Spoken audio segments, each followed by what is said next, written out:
അവിടെയാണ് ഷാജൻ സ്കറിയക്ക് ഒരു വലിയ തെറ്റ് പറ്റുന്നത്.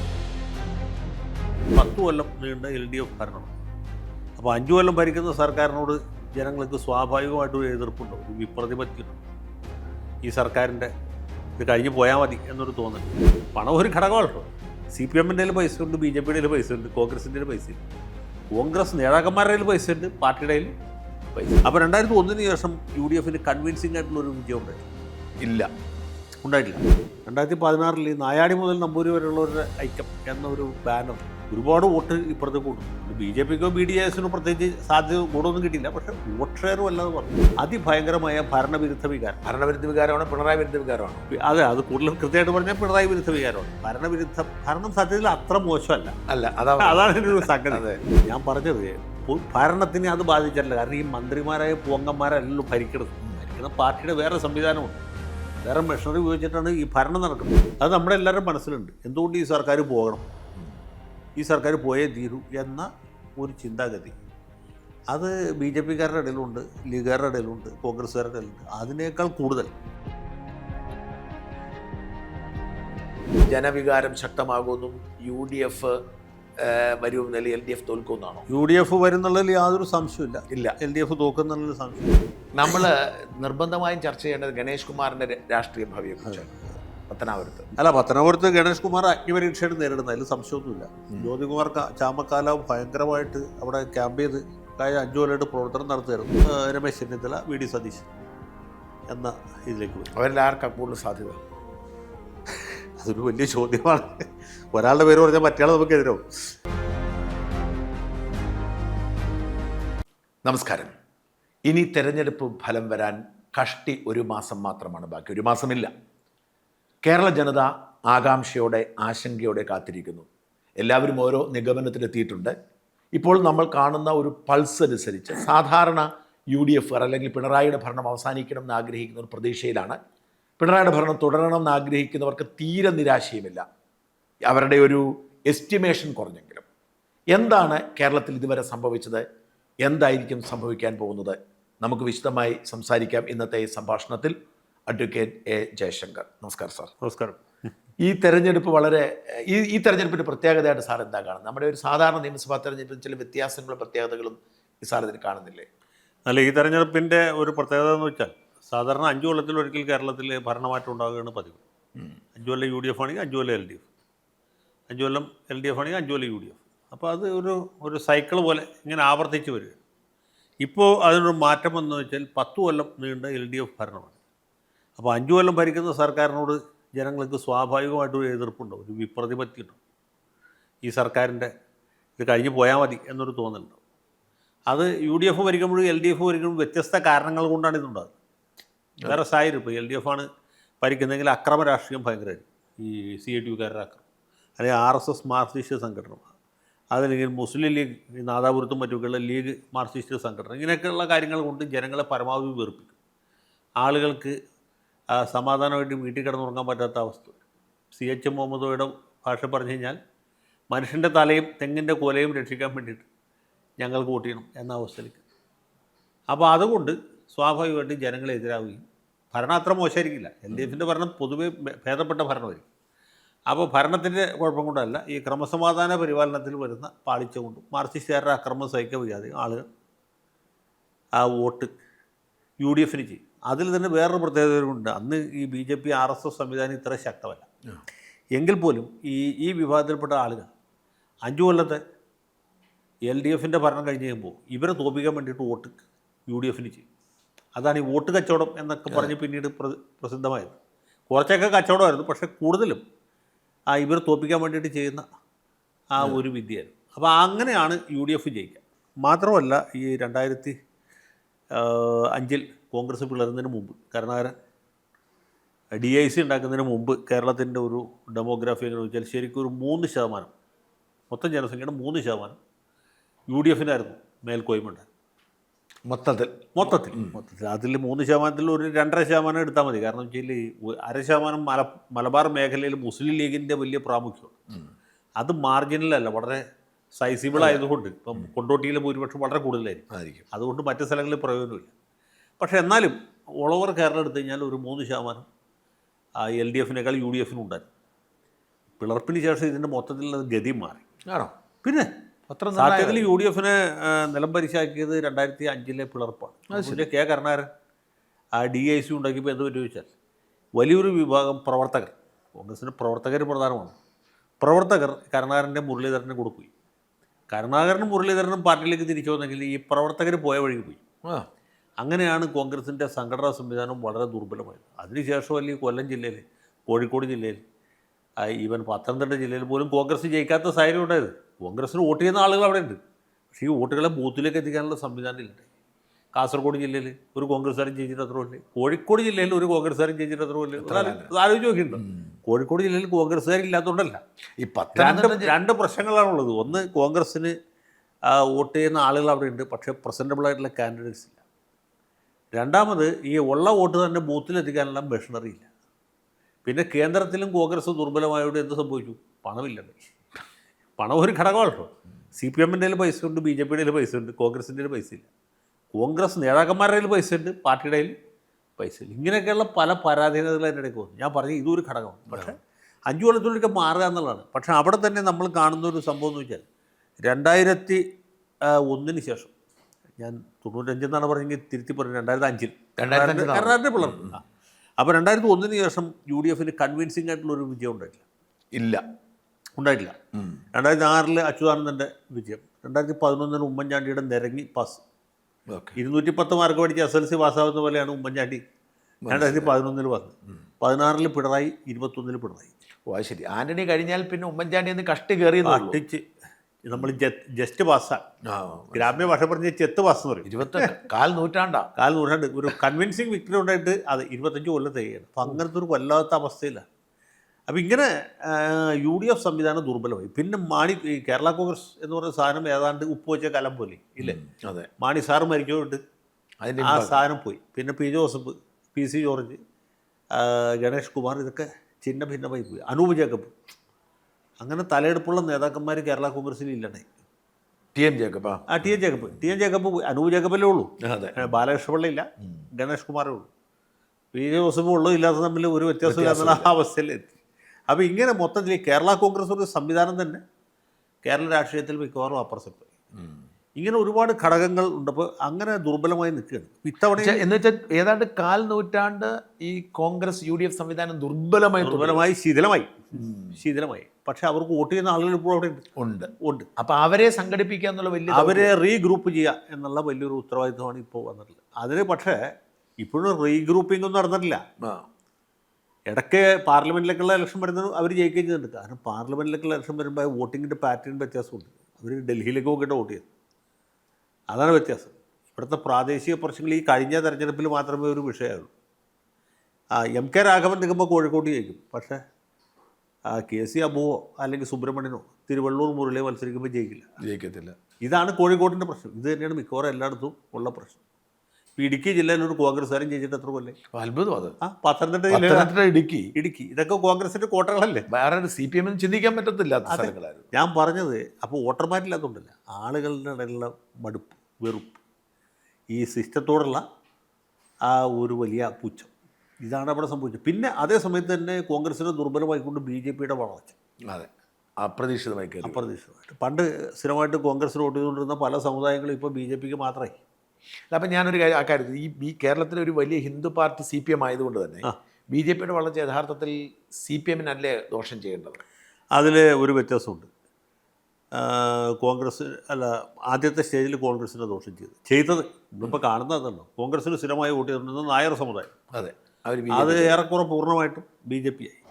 ഈഴവ സമുദായത്തിൽ സമ്പന്നരായ ആളുകൾ, ഈഴവർ മുഴുവനും കമ്മ്യൂണിസ്റ്റുകാരല്ല, അതിൽ ഒരു ന്യൂനപക്ഷം കോൺഗ്രസ്സുകാരും ഭയങ്കര കമ്മ്യൂണിസ്റ്റ് വിരുദ്ധരുമാണ്.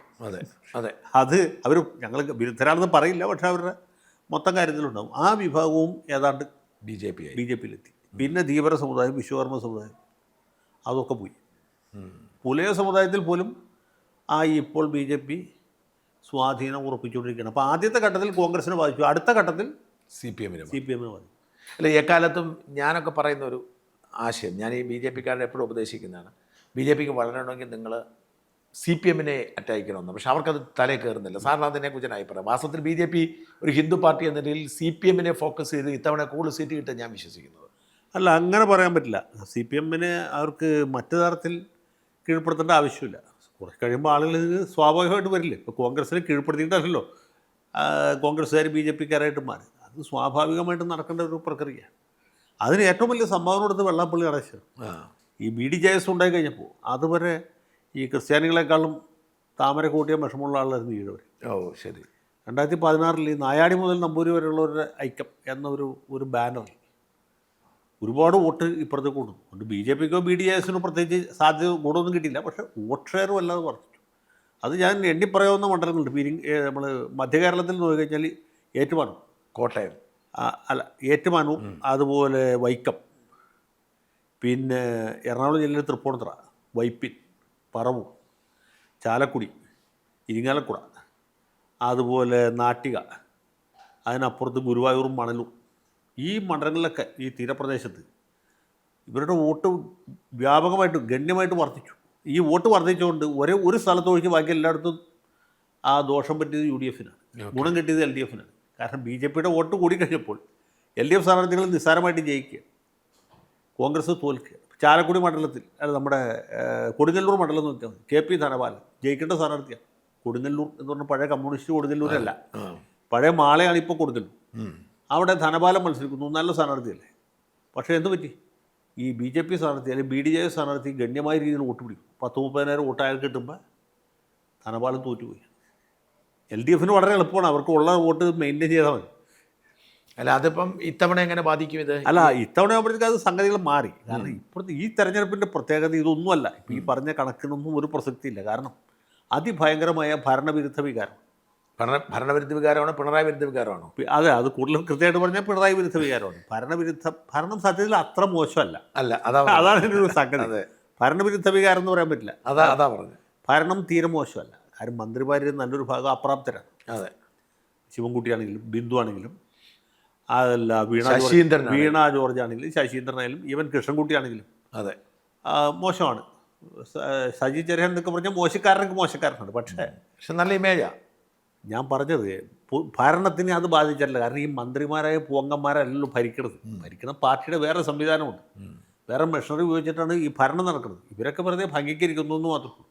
അവർക്ക് ആർക്കും ഇതിൻ്റെ പുറത്ത് യാതൊരു കൺട്രോളും ഇല്ല. പക്ഷേ മന്ത്രിമാരെ എല്ലാവരും ഒന്നിനൊന്ന് ജനങ്ങളെ വെറുപ്പിച്ചു, അത് വേറെ കാര്യം. പക്ഷേ ഇതാണ് ഒരു വിഷയം. പക്ഷേ അതുകൊണ്ട് ഭരണത്തിനെതിരല്ല വികാരമുള്ളത് പിണറായിസത്തിനെതിരായിട്ടുള്ള ഒരു വലിയ വികാരം. അതിൽ തന്നെ ആളുകളെ വല്ലാതെ വെറുപ്പിച്ച് ഈ ലോക കേരള സഭ അല്ലെങ്കിൽ നവകേരള സദസ്സ് വല്ല കാര്യമുണ്ടോ? ഇങ്ങനെയൊക്കെയുള്ള കെട്ടുകാഴ്ചകൾ നടത്തുന്നു. ഖജനാവിൽ പൈസ ഇല്ലാത്ത സമയത്ത് ക്ഷേമ പെൻഷൻ കൊടുക്കാൻ നിവൃത്തിയില്ലാതെ വലഞ്ഞിരിക്കുന്ന സംസ്ഥാനത്ത് നവകേരള സദസ്സ് നടത്തി 140 മണ്ഡലങ്ങളിൽ കൂടി 20 മന്ത്രിമാർ ഉല്ലാസയാത്ര നടത്തുമെന്ന് പറഞ്ഞാൽ ആളുകൾക്ക് സഹിക്കാൻ പറ്റുമെന്ന് ആലോചിക്കുക. അതിനോടുള്ള പ്രതിഷേധമാണ്. അതുകൂടാതെ ജീവൻ രക്ഷാപ്രവർത്തനം മനസ്സിലായില്ല. അതില്ലായിരുന്നെങ്കിൽ തന്നെ ഇത്ര വലിയ ഡാമേജ് ഉണ്ടാവില്ല. ഇതാണ് യഥാർത്ഥ പ്രശ്നം. ഇതിന് ഒന്നാം പിണറായി സർക്കാരിൽ ഭേദപ്പെട്ട മന്ത്രിമാരുണ്ട്. AK ബാലൻ, അല്ലെങ്കിൽ G സുധാകരൻ, തോമസ് ഐസക്, രവീന്ദ്രനാഥ്, ഇങ്ങനെ കൊള്ളാവുന്ന ആൾക്കാരായിരുന്നില്ലേ? ആ സ്ഥാനത്തേക്ക് നല്ല ആളുകളായിരുന്നു. മിക്കവരും വലിയ കുഴപ്പമില്ലാത്ത ആൾക്കാരാണ്. പിന്നെ കുവൈറ്റ് ആണ്ടിയൊക്കെ ആയിരുന്നു വളരെ മോശമായിരുന്നു അല്ലേ? ആ സ്ഥാനത്ത് ഇപ്പോൾ വന്നേക്കണ പിന്നെ മാത്യു ടി തോമസിനെ പോലെയൊക്കെയുള്ള ആളുകളുണ്ടായിരുന്നു, കണ്ടായിരുന്നു. ഇപ്പം അത് പോയിട്ട് വന്നേക്കണത് ഒന്നിനൊന്ന് മികച്ച കലാകാരന്മാരാണ്. അല്ല, അപ്പം സാർ മൊത്തത്തിൽ ഈ സർക്കാരിനെ, കഴിഞ്ഞ 5 കൊല്ലത്തെ സർക്കാരിനെ എങ്ങനെയാണ് മൊത്തത്തിൽ വിലയിരുത്തുന്നത്? അല്ല, സർക്കാരിനെ സംബന്ധിച്ചുള്ള അതിൻ്റെ പരാധീനത ഈ നിലാപത്ത് കോഴി അഴിച്ചുവിട്ട പോലത്തെ മന്ത്രിമാരും, പിന്നെ കാരണഭൂതൻ്റെ പ്രായാധിക്യവും അനാരോഗ്യവും ദേഷ്യവും. അതെ, അതുകൊണ്ടാണ് അദ്ദേഹത്തിന് തീരെ നിവൃത്തിയില്ല, അസുഖബാധിതനാണ്. അതുകൊണ്ട് തന്നെ അതിൻ്റേതായ, മാത്രമല്ല പ്രായം എത്രേ, ഈ പ്രായത്തിൽ അതിൻ്റേതായ ബുദ്ധിമുട്ടുകളൊക്കെ പുള്ളിക്കുണ്ട്. ആ ദേഷ്യവും ക്ഷോഭമൊക്കെ വഴി പോകുന്ന ആൾക്കാരുടെ നിരക്കെടുക്കുക, അതല്ലേ പ്രശ്നം. ജനങ്ങൾക്ക് സഹിക്കേണ്ട ആവശ്യമില്ല.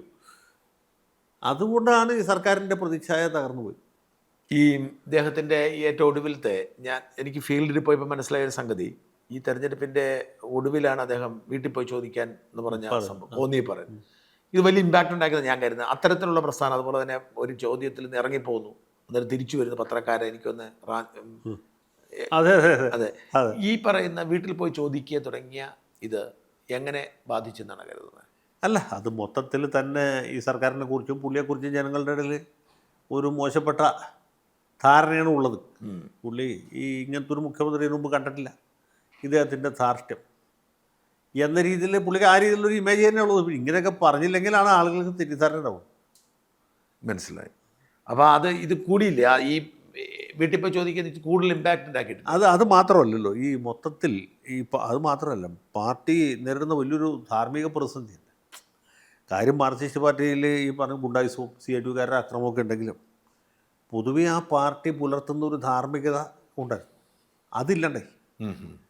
ഉദാഹരണത്തിന് ഈ CPM യുവ നേതാക്കളുടെയൊക്കെ ഭാര്യമാർക്ക് കോളേജ് പ്രൊഫസർമാരായിട്ട് ജോലി കിട്ടുന്ന സ്ഥിതി ഒന്ന് ആലോചിച്ച് നോക്കി. പണ്ടൊക്കെ സഹകരണ ബാങ്കിലാണ് ജോലി കൊടുത്തിരുന്നത്, ആർക്കും ആക്ഷേപം ഉണ്ടായിരുന്നില്ല. പാർട്ടി ഭരിക്കുന്ന സഹകരണ ബാങ്കിൽ പാർട്ടിക്കാരുടെ ഭാര്യമാർക്കാണ് ജോലി കൊടുക്കുക. അതിൽ നമ്മളാരും തെറ്റ് പറഞ്ഞിട്ട് കാര്യമില്ല, അവർക്ക് എന്തെങ്കിലും ഒരു ഉപജീവന മാർഗ്ഗം ഉണ്ടാവട്ടെ. ഇപ്പോഴത്തെ പ്രശ്നം എന്ന് വെച്ചാൽ യുവ നേതാക്കന്മാരുടെയൊക്കെ ജീവിത നിലവാരം മെച്ചപ്പെട്ടു. അതെ. അവരുടെ ഭാര്യമാർക്കാണെങ്കിൽ കുറച്ചുകൂടി കോപ്പറേറ്റീവ് ബാങ്കിൽ ചെയ്യേണ്ട കാര്യം, കോപ്പറേറ്റീവ് ബാങ്കിൽ പോകേണ്ട ആവശ്യമില്ല, കാരണം അവർക്ക് കുറച്ചുകൂടി വിദ്യാഭ്യാസമുണ്ട്. അതെ. പിന്നെ ഈ ഗവേഷണ പ്രബന്ധങ്ങളൊക്കെ എഴുതി കൊടുക്കാനായിട്ട് കൂലിക്കെഴുതുന്ന ആളുകളുണ്ട്. അതല്ല വാല്യുവേഷൻ ഇവരുടെ സിസ്റ്റം, ഡോക്ടറേറ്റ് കൊടുക്കാനും ബുദ്ധിമുട്ടില്ല. യൂണിവേഴ്സിറ്റി നടത്തുന്നതിന് അവരാണല്ലോ, അവരുടെ സഖാക്കൾക്ക് അല്ലെങ്കിൽ ഇവർ ആർക്കെ കൊടുക്കുക. അപ്പോൾ അവിടെയൊക്കെ നിയമനം കിട്ടുന്ന അവസ്ഥ. അപ്പോഴാണ് ഈ KK രാഗേഷിൻ്റെ ഭാര്യയ്ക്ക് കിട്ടിയ പോലെ ലിസ്റ്റിൽ ഏറ്റവും കുറവ് മാർക്ക്, ഇൻഡെക്സ് മാർക്ക് ഏറ്റവും കുറഞ്ഞ ആൾക്ക് ഏറ്റവും ഇൻ്റർവ്യൂവിൽ ഏറ്റവും കൂടുതൽ മാർക്ക് കിട്ടുന്ന പോലുള്ള തമാശകൾ ഉണ്ട്. അപ്പോൾ ഇതൊക്കെ ജനങ്ങളുടെ ഇടയിൽ വലിയ ഇമ്പാക്റ്റ് ഉണ്ടാക്കും. ഇത്ര പരസ്യമായിട്ട് പകൽ വെളിച്ചത്തിൽ ഇങ്ങനത്തെ അക്രമം നടക്കും. എനിക്ക് തോന്നുന്നു അതുപോലെ നമ്മുടെ ഇദ്ദേഹത്തിൻ്റെ ഭാര്യയുടെ നമ്മുടെ രാജേഷിൻ്റെ ഭാര്യയ്ക്ക് കാലടി സർവകലാശാലയിൽ കിട്ടിയത്. ഷംസീറിന് മാത്രമേ നടക്കാതെ പോയത്. ഷംസീറിന് മാത്രമേ നടക്കാതെ പോയുള്ളൂ, പാവം.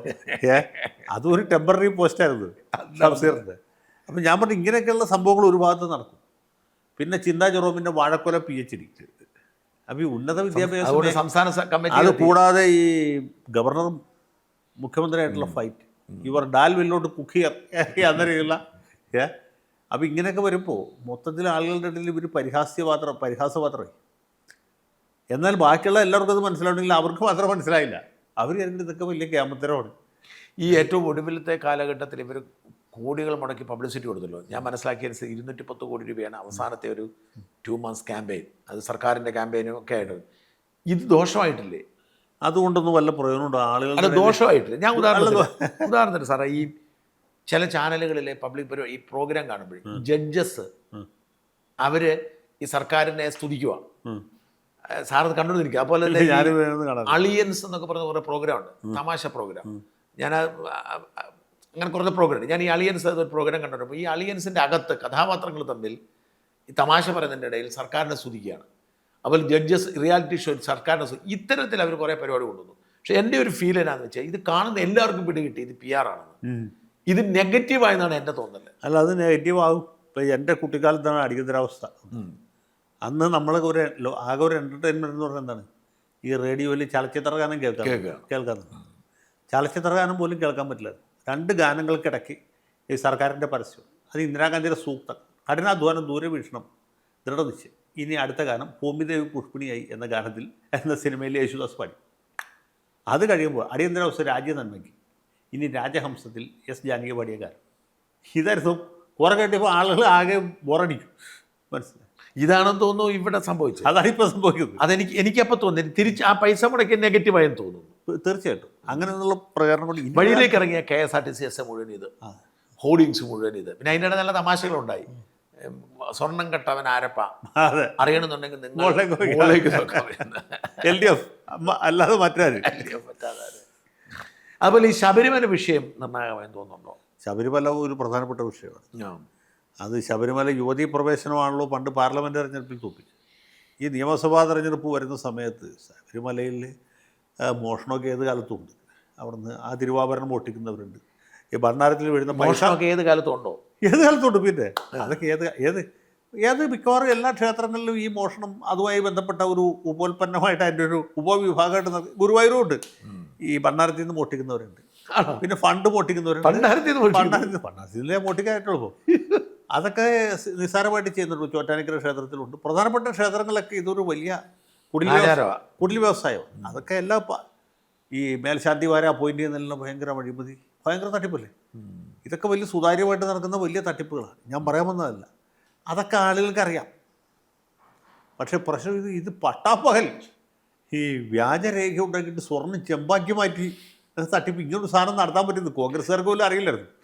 ശ്രീകോവിൽ പൊളിച്ചോണ്ട് പോകും, ശ്രീകോവിൽ പൊളിച്ചോണ്ട് പോയെന്നൊക്കെ പറഞ്ഞാൽ അതൊക്കെയാണ് പൊളിച്ചോണ്ട് പോകല്ല, എന്നിട്ട് മറ്റേ ഇയം വെച്ചിട്ടും ചെമ്പ് വെച്ചിട്ട് റീപ്ലേസ് ചെയ്യാം. അതാണ് അപ്പോൾ അതുപോലത്തെ ശ്രീകോവിലിന്റെ കട്ടിലപ്പടി.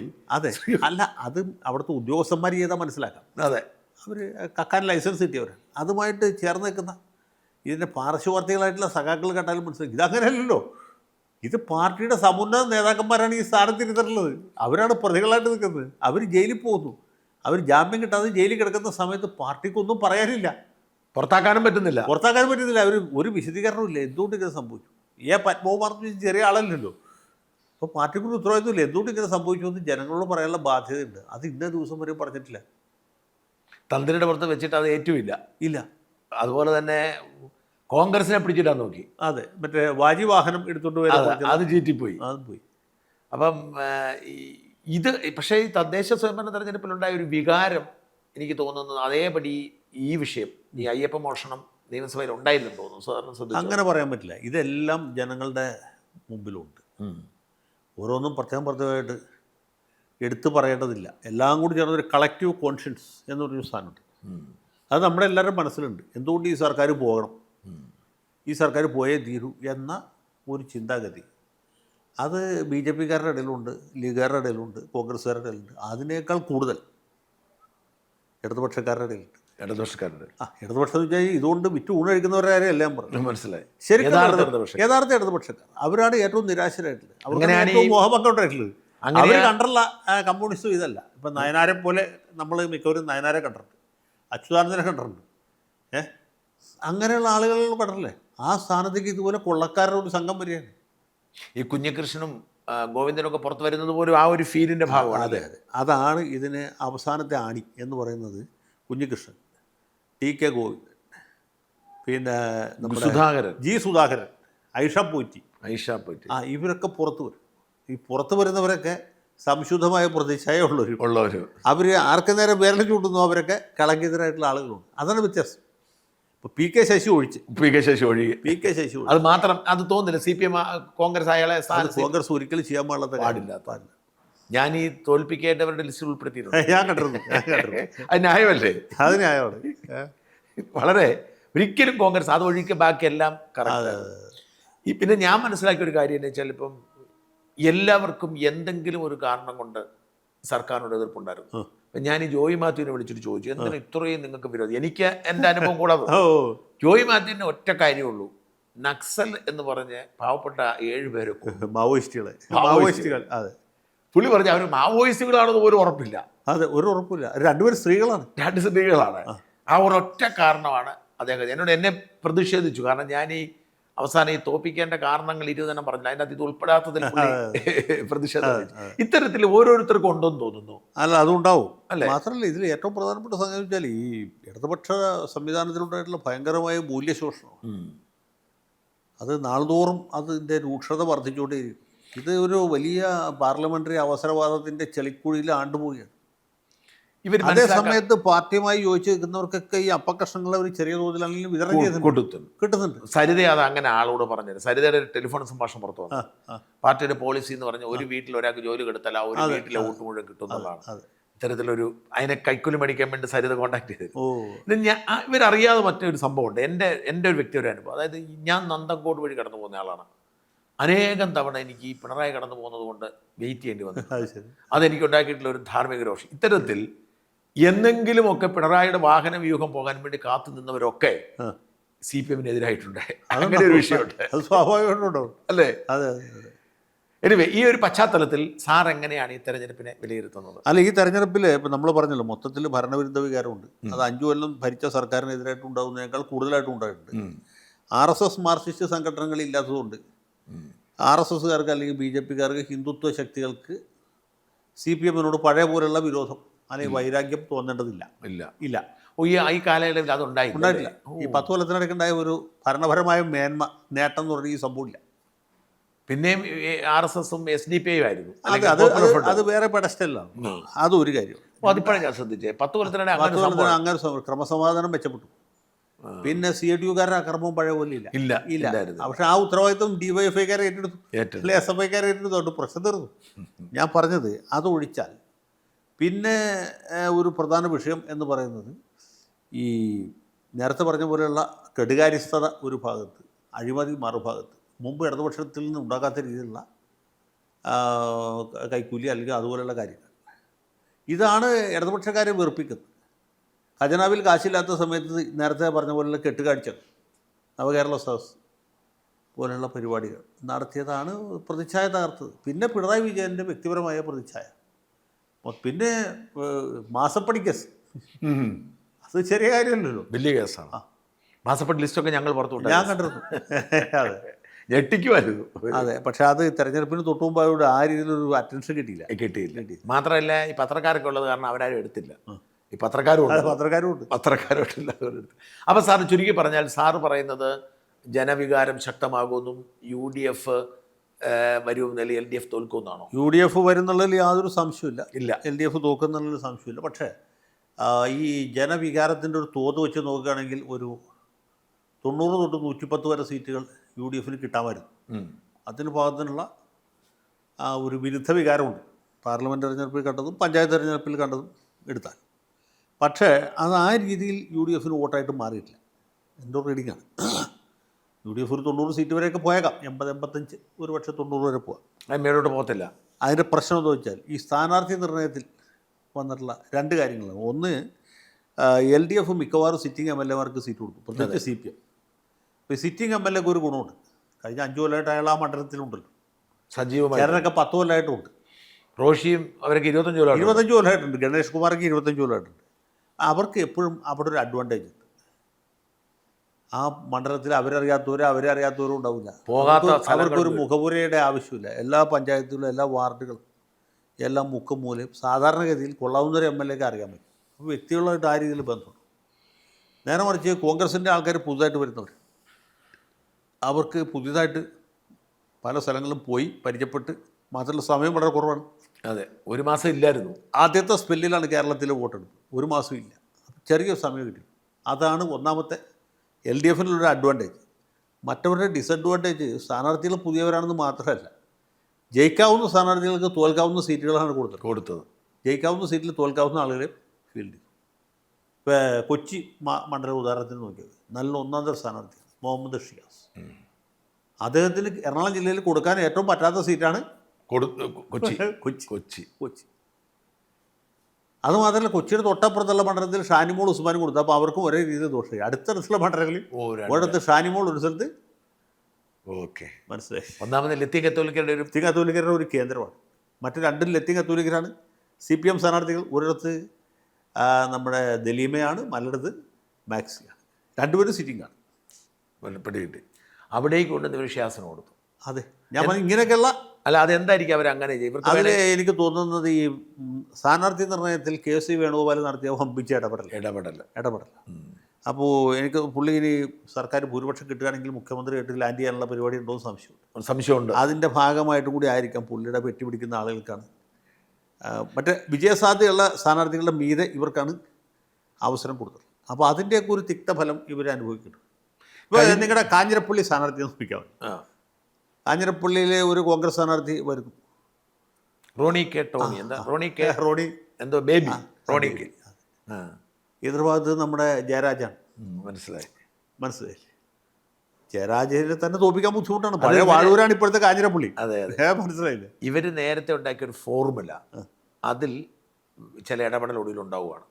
അതായത് നേരത്തെ ഉണ്ടാക്കിയ ഫോർമുല എന്ന് പറയുന്നത് ഈ എല്ലാ കമ്മ്യൂണിറ്റി ബാലൻസ് വേണമല്ലോ, അത് വേണം. അപ്പം നാട്ടകം സുരേഷിന് കാഞ്ഞിരപ്പള്ളി, ജോസഫ് വാഴക്കിന് ഏറ്റുമാനൂർ, മറ്റേ വേറെ ഒരാൾക്ക് അലോഷ്യസ് അയക്കങ്ങാണ്ട് പൂജാറ്.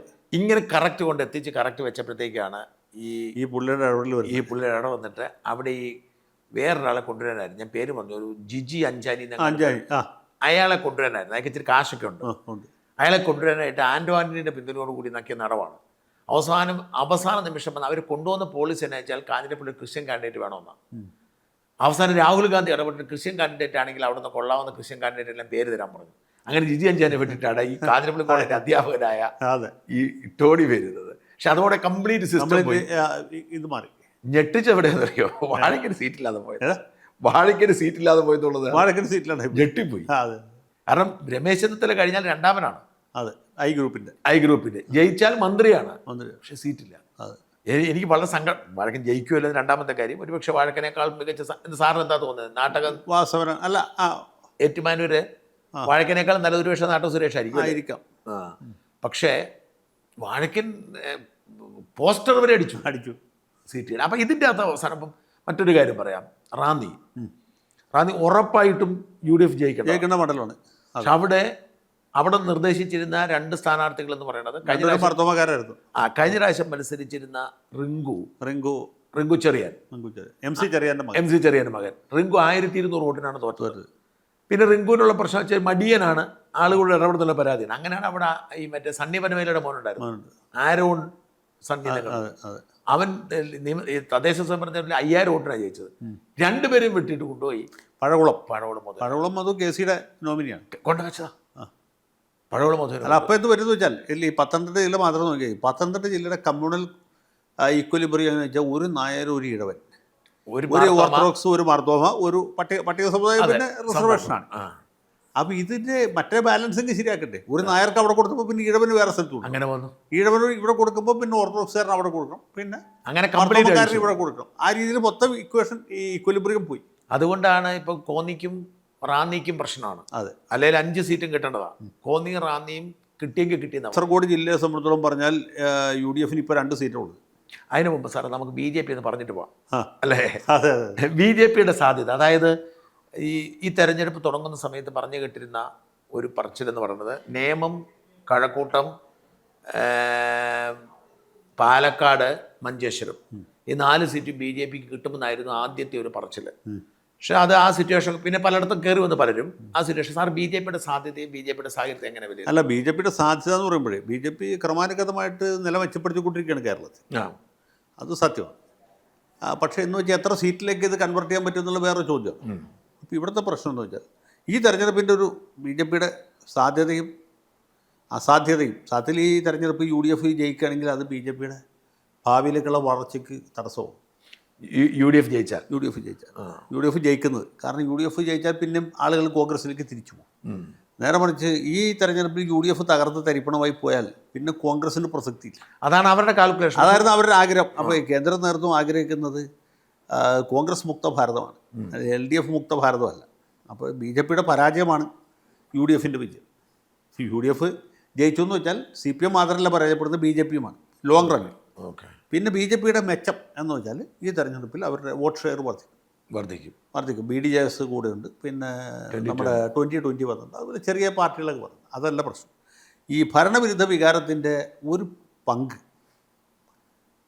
CPM-ൽ നിന്ന് പോകുന്നത് UDF-ലേക്ക് മാത്രമല്ല BJP-ലേക്ക്. അപ്പോൾ BJP-യും CPM-ഉം തമ്മിലാണ് ഡയറക്റ്റ് ഫൈറ്റ് വരുന്നതെങ്കിൽ ഈ കോൺഗ്രസ് സ്ഥാനാർത്ഥി തീരെ അടിയിലേക്ക് പോവുകയും തിരുവനന്തപുരം കോർപ്പറേഷനിൽ സംഭവിച്ച പോലെ, അത് ഏറ്റവും ക്ലിയർ ഉദാഹരണമാണ്. അവിടെ കോൺഗ്രസ് അടിയിലേക്ക് പോകുന്നു. LDF-ൽ നിന്ന് ആര്യ രാജേന്ദ്രൻ്റെ ഭരണത്തിൻ്റെ മേന്മ കൊണ്ട് കിട്ടിയ വോട്ട് BJP-യുടെ മേയർ ഉണ്ടാകുന്ന അവസ്ഥയിലേക്ക് എത്തി. ഇത് ആണ് ഇവിടെ സംഭവിക്കുന്നത്. അപ്പോൾ നമ്മൾ ഇനി ശ്രദ്ധിച്ച് നോക്കിയാൽ BJP മുന്നേറാൻ സാധ്യതയുള്ള സ്ഥലങ്ങൾ നോക്കിയാൽ നേമം, വട്ടിയൂർക്കാവ്, തിരുവനന്തപുരം, കാട്ടാക്കട, കഴക്കൂട്ടം, ആറ്റിങ്ങൽ, ചിറയൻകീഴ് വരെയുള്ള പ്രദേശം, അതായത് തിരുവനന്തപുരം നഗരം തൊട്ട് വടക്കോട്ട്, പിന്നെ ചാത്തന്നൂർ, കൊല്ലം ജില്ലയിൽ ആറ്റിങ്ങൽ ചിറയൻകീഴ് കയ്യിൽ വരുമല്ലോ. അത് കഴിഞ്ഞിട്ട് കൊല്ലം ജില്ലയിൽ കയറുമ്പോൾ ചാത്തന്നൂർ, പിന്നെ ആലപ്പുഴ ജില്ലയിലെ ചില കേന്ദ്രങ്ങൾ. അവിടെ അത്ര വലിയ ഫൈറ്റ് ഇത്തവണ ഒരു കൊടുത്തിട്ടില്ല. പത്തനംതിട്ട ജില്ലയിലെ ആറന്മുള പോലുള്ള മണ്ഡലം BJP ചെങ്ങന്നൂർ വരേണ്ടതായിരുന്നു, പക്ഷേ ചെങ്ങന്നൂർ സ്ഥാനാർത്ഥി നിർണ്ണയത്തിൽ പ്രശ്നമുണ്ട്. അതെ ഞാൻ പറഞ്ഞു ചെങ്ങന്നൂർ, തിരുവല്ല, അങ്ങനെയുള്ള പ്രദേശം. പിന്നെ ഈ ക്രിസ്ത്യൻ ഔട്ട്റീച്ചിൻ്റെ ഭാഗമായിട്ട് വന്നിട്ടുള്ള പൂഞ്ഞാർ, പാല പോലുള്ള മണ്ഡലം. എറണാകുളം ജില്ലയിൽ തൃപ്പൂണിത്തുറ, തൃശ്ശൂർ ജില്ലയിലെ നമ്മൾ നേരത്തെ പറഞ്ഞ BDJS സ്വാധീനത്തിൽ വന്ന ചാലക്കുടി മുതൽക്ക് അങ്ങോട്ടുള്ള തൃശ്ശൂർ, നാട്ടിക മുതലായ മണ്ഡലം. പിന്നെ ഗുരുവായൂർ വരെ, പിന്നെ കോഴിക്കോട്, പാലക്കാട്, മലമ്പുഴ, കോഴിക്കോട് നോർത്ത്, സൗത്ത്, ബേപ്പൂർ, ഇത് 3ആണ് അവരുടെ കേന്ദ്രം. കണ്ണൂർ ജില്ലയിൽ പറയത്തക്ക ശക്തി കേന്ദ്രങ്ങളൊന്നുമില്ല. കാസർഗോഡ്, മഞ്ചേശ്വരം. അപ്പോൾ ഇതാണ് ഒരു 30 സീറ്റാണ് അവർക്ക് ശരിക്കും ഫൈറ്റ് ചെയ്യാവുന്നു. അതേ ഉള്ളൂ. 140-ൽ 30 സീറ്റാണ് ഫൈറ്റ് ചെയ്യാവുന്നത്. 140 സീറ്റിലും ഫൈറ്റ് ചെയ്തിട്ട് ഒരു കാര്യമില്ല. ഈ 30 സീറ്റിൽ കൊള്ളാവുന്ന സ്ഥാനാർത്ഥികളെ നിർത്തുക, അല്ലെങ്കിൽ ഘടകകക്ഷികൾക്ക് കൊടുത്തിട്ട് നല്ല ഫൈറ്റ് ഉണ്ടാക്കുക, ഇതേ പറ്റൂ. ആ ഒരു സ്ട്രാറ്റജിയാണ് അവർ എടുത്തിട്ടുള്ളത്. ഇത് എന്തുമാത്രം വിജയകരമായി എന്നുള്ളത് ഇപ്പോൾ വോട്ട് എണ്ണി കഴിഞ്ഞാൽ പറയാൻ പറ്റുള്ളൂ. ഞാൻ പറഞ്ഞത് ജയത്തിൻ്റെ എണ്ണത്തിൽ മാത്രമല്ല, എത്ര സ്ഥലത്ത് 2ാം സ്ഥാനത്ത് എത്താൻ പറ്റും, എത്ര സ്ഥലത്ത് 2ാം സ്ഥാനത്തോട് അടുത്ത 3ാം സ്ഥാനത്ത് എത്താൻ പറ്റും, ഈ ജാമ്യസംഖ്യ തിരിച്ചു പിടിക്കാൻ പറ്റും. ഇത് പ്രധാനമാണ്. അപ്പോൾ അങ്ങനെ നോക്കുമ്പോൾ BJP ഇപ്പോൾ ജയിക്കാവുന്ന സീറ്റ് ഇപ്പോൾ നേമം. അതെ, വട്ടിയൂർക്കാവിൽ ജയസാധ്യതയില്ല, സ്ഥാനാർത്ഥിയുടെ പ്രശ്നമുണ്ട്. പിന്നെ ഒരേ സമയത്ത് വട്ടിയൂർക്കാവും നിയമവും കൂടി ഫൈറ്റ് ചെയ്ത് ജയിക്കാനുള്ള മെഷറി BJPക്ക് ഇല്ല. അത് അവർക്കും അറിയാം. അതുകൊണ്ടാണ് നിയമത്ത് ശക്തനായ ആൾ കൊടുക്കുമ്പോൾ വട്ടിയൂർക്കാവിലും തിരുവനന്തപുരത്തും കുറച്ച് ലോ പ്രൊഫൈലുള്ള ആളുകൾക്ക് കൊടുക്കുന്നത്. അത് കഴിഞ്ഞാൽ പിന്നെ പിടിക്കുന്ന മണ്ഡലം കഴക്കൂട്ടമാണ്. പിന്നെ ഫ്ലൂക്കിൽ വലിയൊരു ത്രികോണ മത്സരം വരെയാണെങ്കിൽ ഇപ്പോൾ നിങ്ങൾ ആറ്റിങ്ങൽ പ്രഡിക്ഷൻ ഞാൻ കണ്ടു, ഞെട്ടിച്ചു. അതെ, അതുപോലെയൊക്കെ സംഭവിക്കാം. ചാത്തന്നൂർ ഒരു പക്ഷേ ഇത് സംഭവിക്കാം. കാരണം അവിടെ CPI സ്ഥാനാർത്ഥി ശക്തനാണ്. മത്സരം ഈ LDFും BJPയും തമ്മിലായി. കോൺഗ്രസ് തീരെ താഴേക്ക് പോയാൽ, അതെ അതെ അതെ, കോൺഗ്രസ് താഴേക്ക് പോയാലുള്ള പ്രശ്നം എന്ന് വെച്ചാൽ കോൺഗ്രസിന് വോട്ട് ചെയ്യുന്ന ഒരു വിഭാഗം ആളുകൾക്ക് തീർച്ചയായിട്ടും BJP വോട്ട് ചെയ്യും. അതങ്ങനെ കമ്മിറ്റഡ് ആയിട്ടുള്ള വോട്ടല്ല, മനസ്സിലായില്ലേ? അതാണ് ചാത്തന്നൂരിൻ്റെ സാധ്യത. ആറ്റിങ്ങലിൻ്റെയും സാധ്യത അതാണ്. ആറ്റിങ്ങലെ കോൺഗ്രസ് സ്ഥാനാർത്ഥി തീരെ താഴേക്ക് പോയാൽ കയറി വരും. മാത്രമല്ല ഇതൊരു അണ്ടർഡോഗ് കാൻഡിഡേറ്റ് ആയതുകൊണ്ട് ആരും ശ്രദ്ധിക്കില്ല. നേമത്തും കഴക്കൂട്ടത്തുമുള്ള എല്ലാവരുടെ ശ്രദ്ധ മാധ്യമങ്ങളൊക്കെ അങ്ങോട്ട് നോക്കിയേക്കണം. അതെ അതെ. അപ്പോൾ ഇത് വേണമെങ്കിൽ സാധിക്കാം. ഇതാണ് എൻ്റെ ഒരു സംഗതി. നിയമം എന്തായാലും ജയിക്കാൻ സാധ്യത കൂടുതലാണ്. സാധ്യത നിയമവും മഞ്ചേശ്വരവുമാണ് BJPക്ക് ജയിക്കാവുന്ന 2 മണ്ഡലങ്ങൾ. കഴക്കൂട്ടം കഴക്കൂട്ടവും ജയിക്കാവുന്നതാണ്. പാലക്കാടിൻ്റെ സാധ്യത, പാലക്കാടിൻ്റെയും കഴക്കൂട്ടത്തിൻ്റെയൊക്കെ സാധ്യതകൾ തുല്യമാണ്. എങ്ങനെ വെച്ചാൽ ഇത് നേർക്ക് നേർ പോരാട്ടമാണെങ്കിൽ ജയിക്കാം. BJP അല്ല, മറ്റാൾ ജയിക്കും. ഓ, മനസ്സിലായി. BJP അല്ലാത്ത സ്ഥാനാർത്ഥി ജയിക്കും. അവിടെ പിഷാരടി, ഇവിടെ കടകംപള്ളി. നേർക്ക് നേർ ത്രികോണ മത്സരത്തിൻ്റെ നിലവിലേക്ക് പോകണമെങ്കിൽ 3 പേരിൽ ആര് വേണമെങ്കിൽ ജയിക്കാം. ഓക്കെ.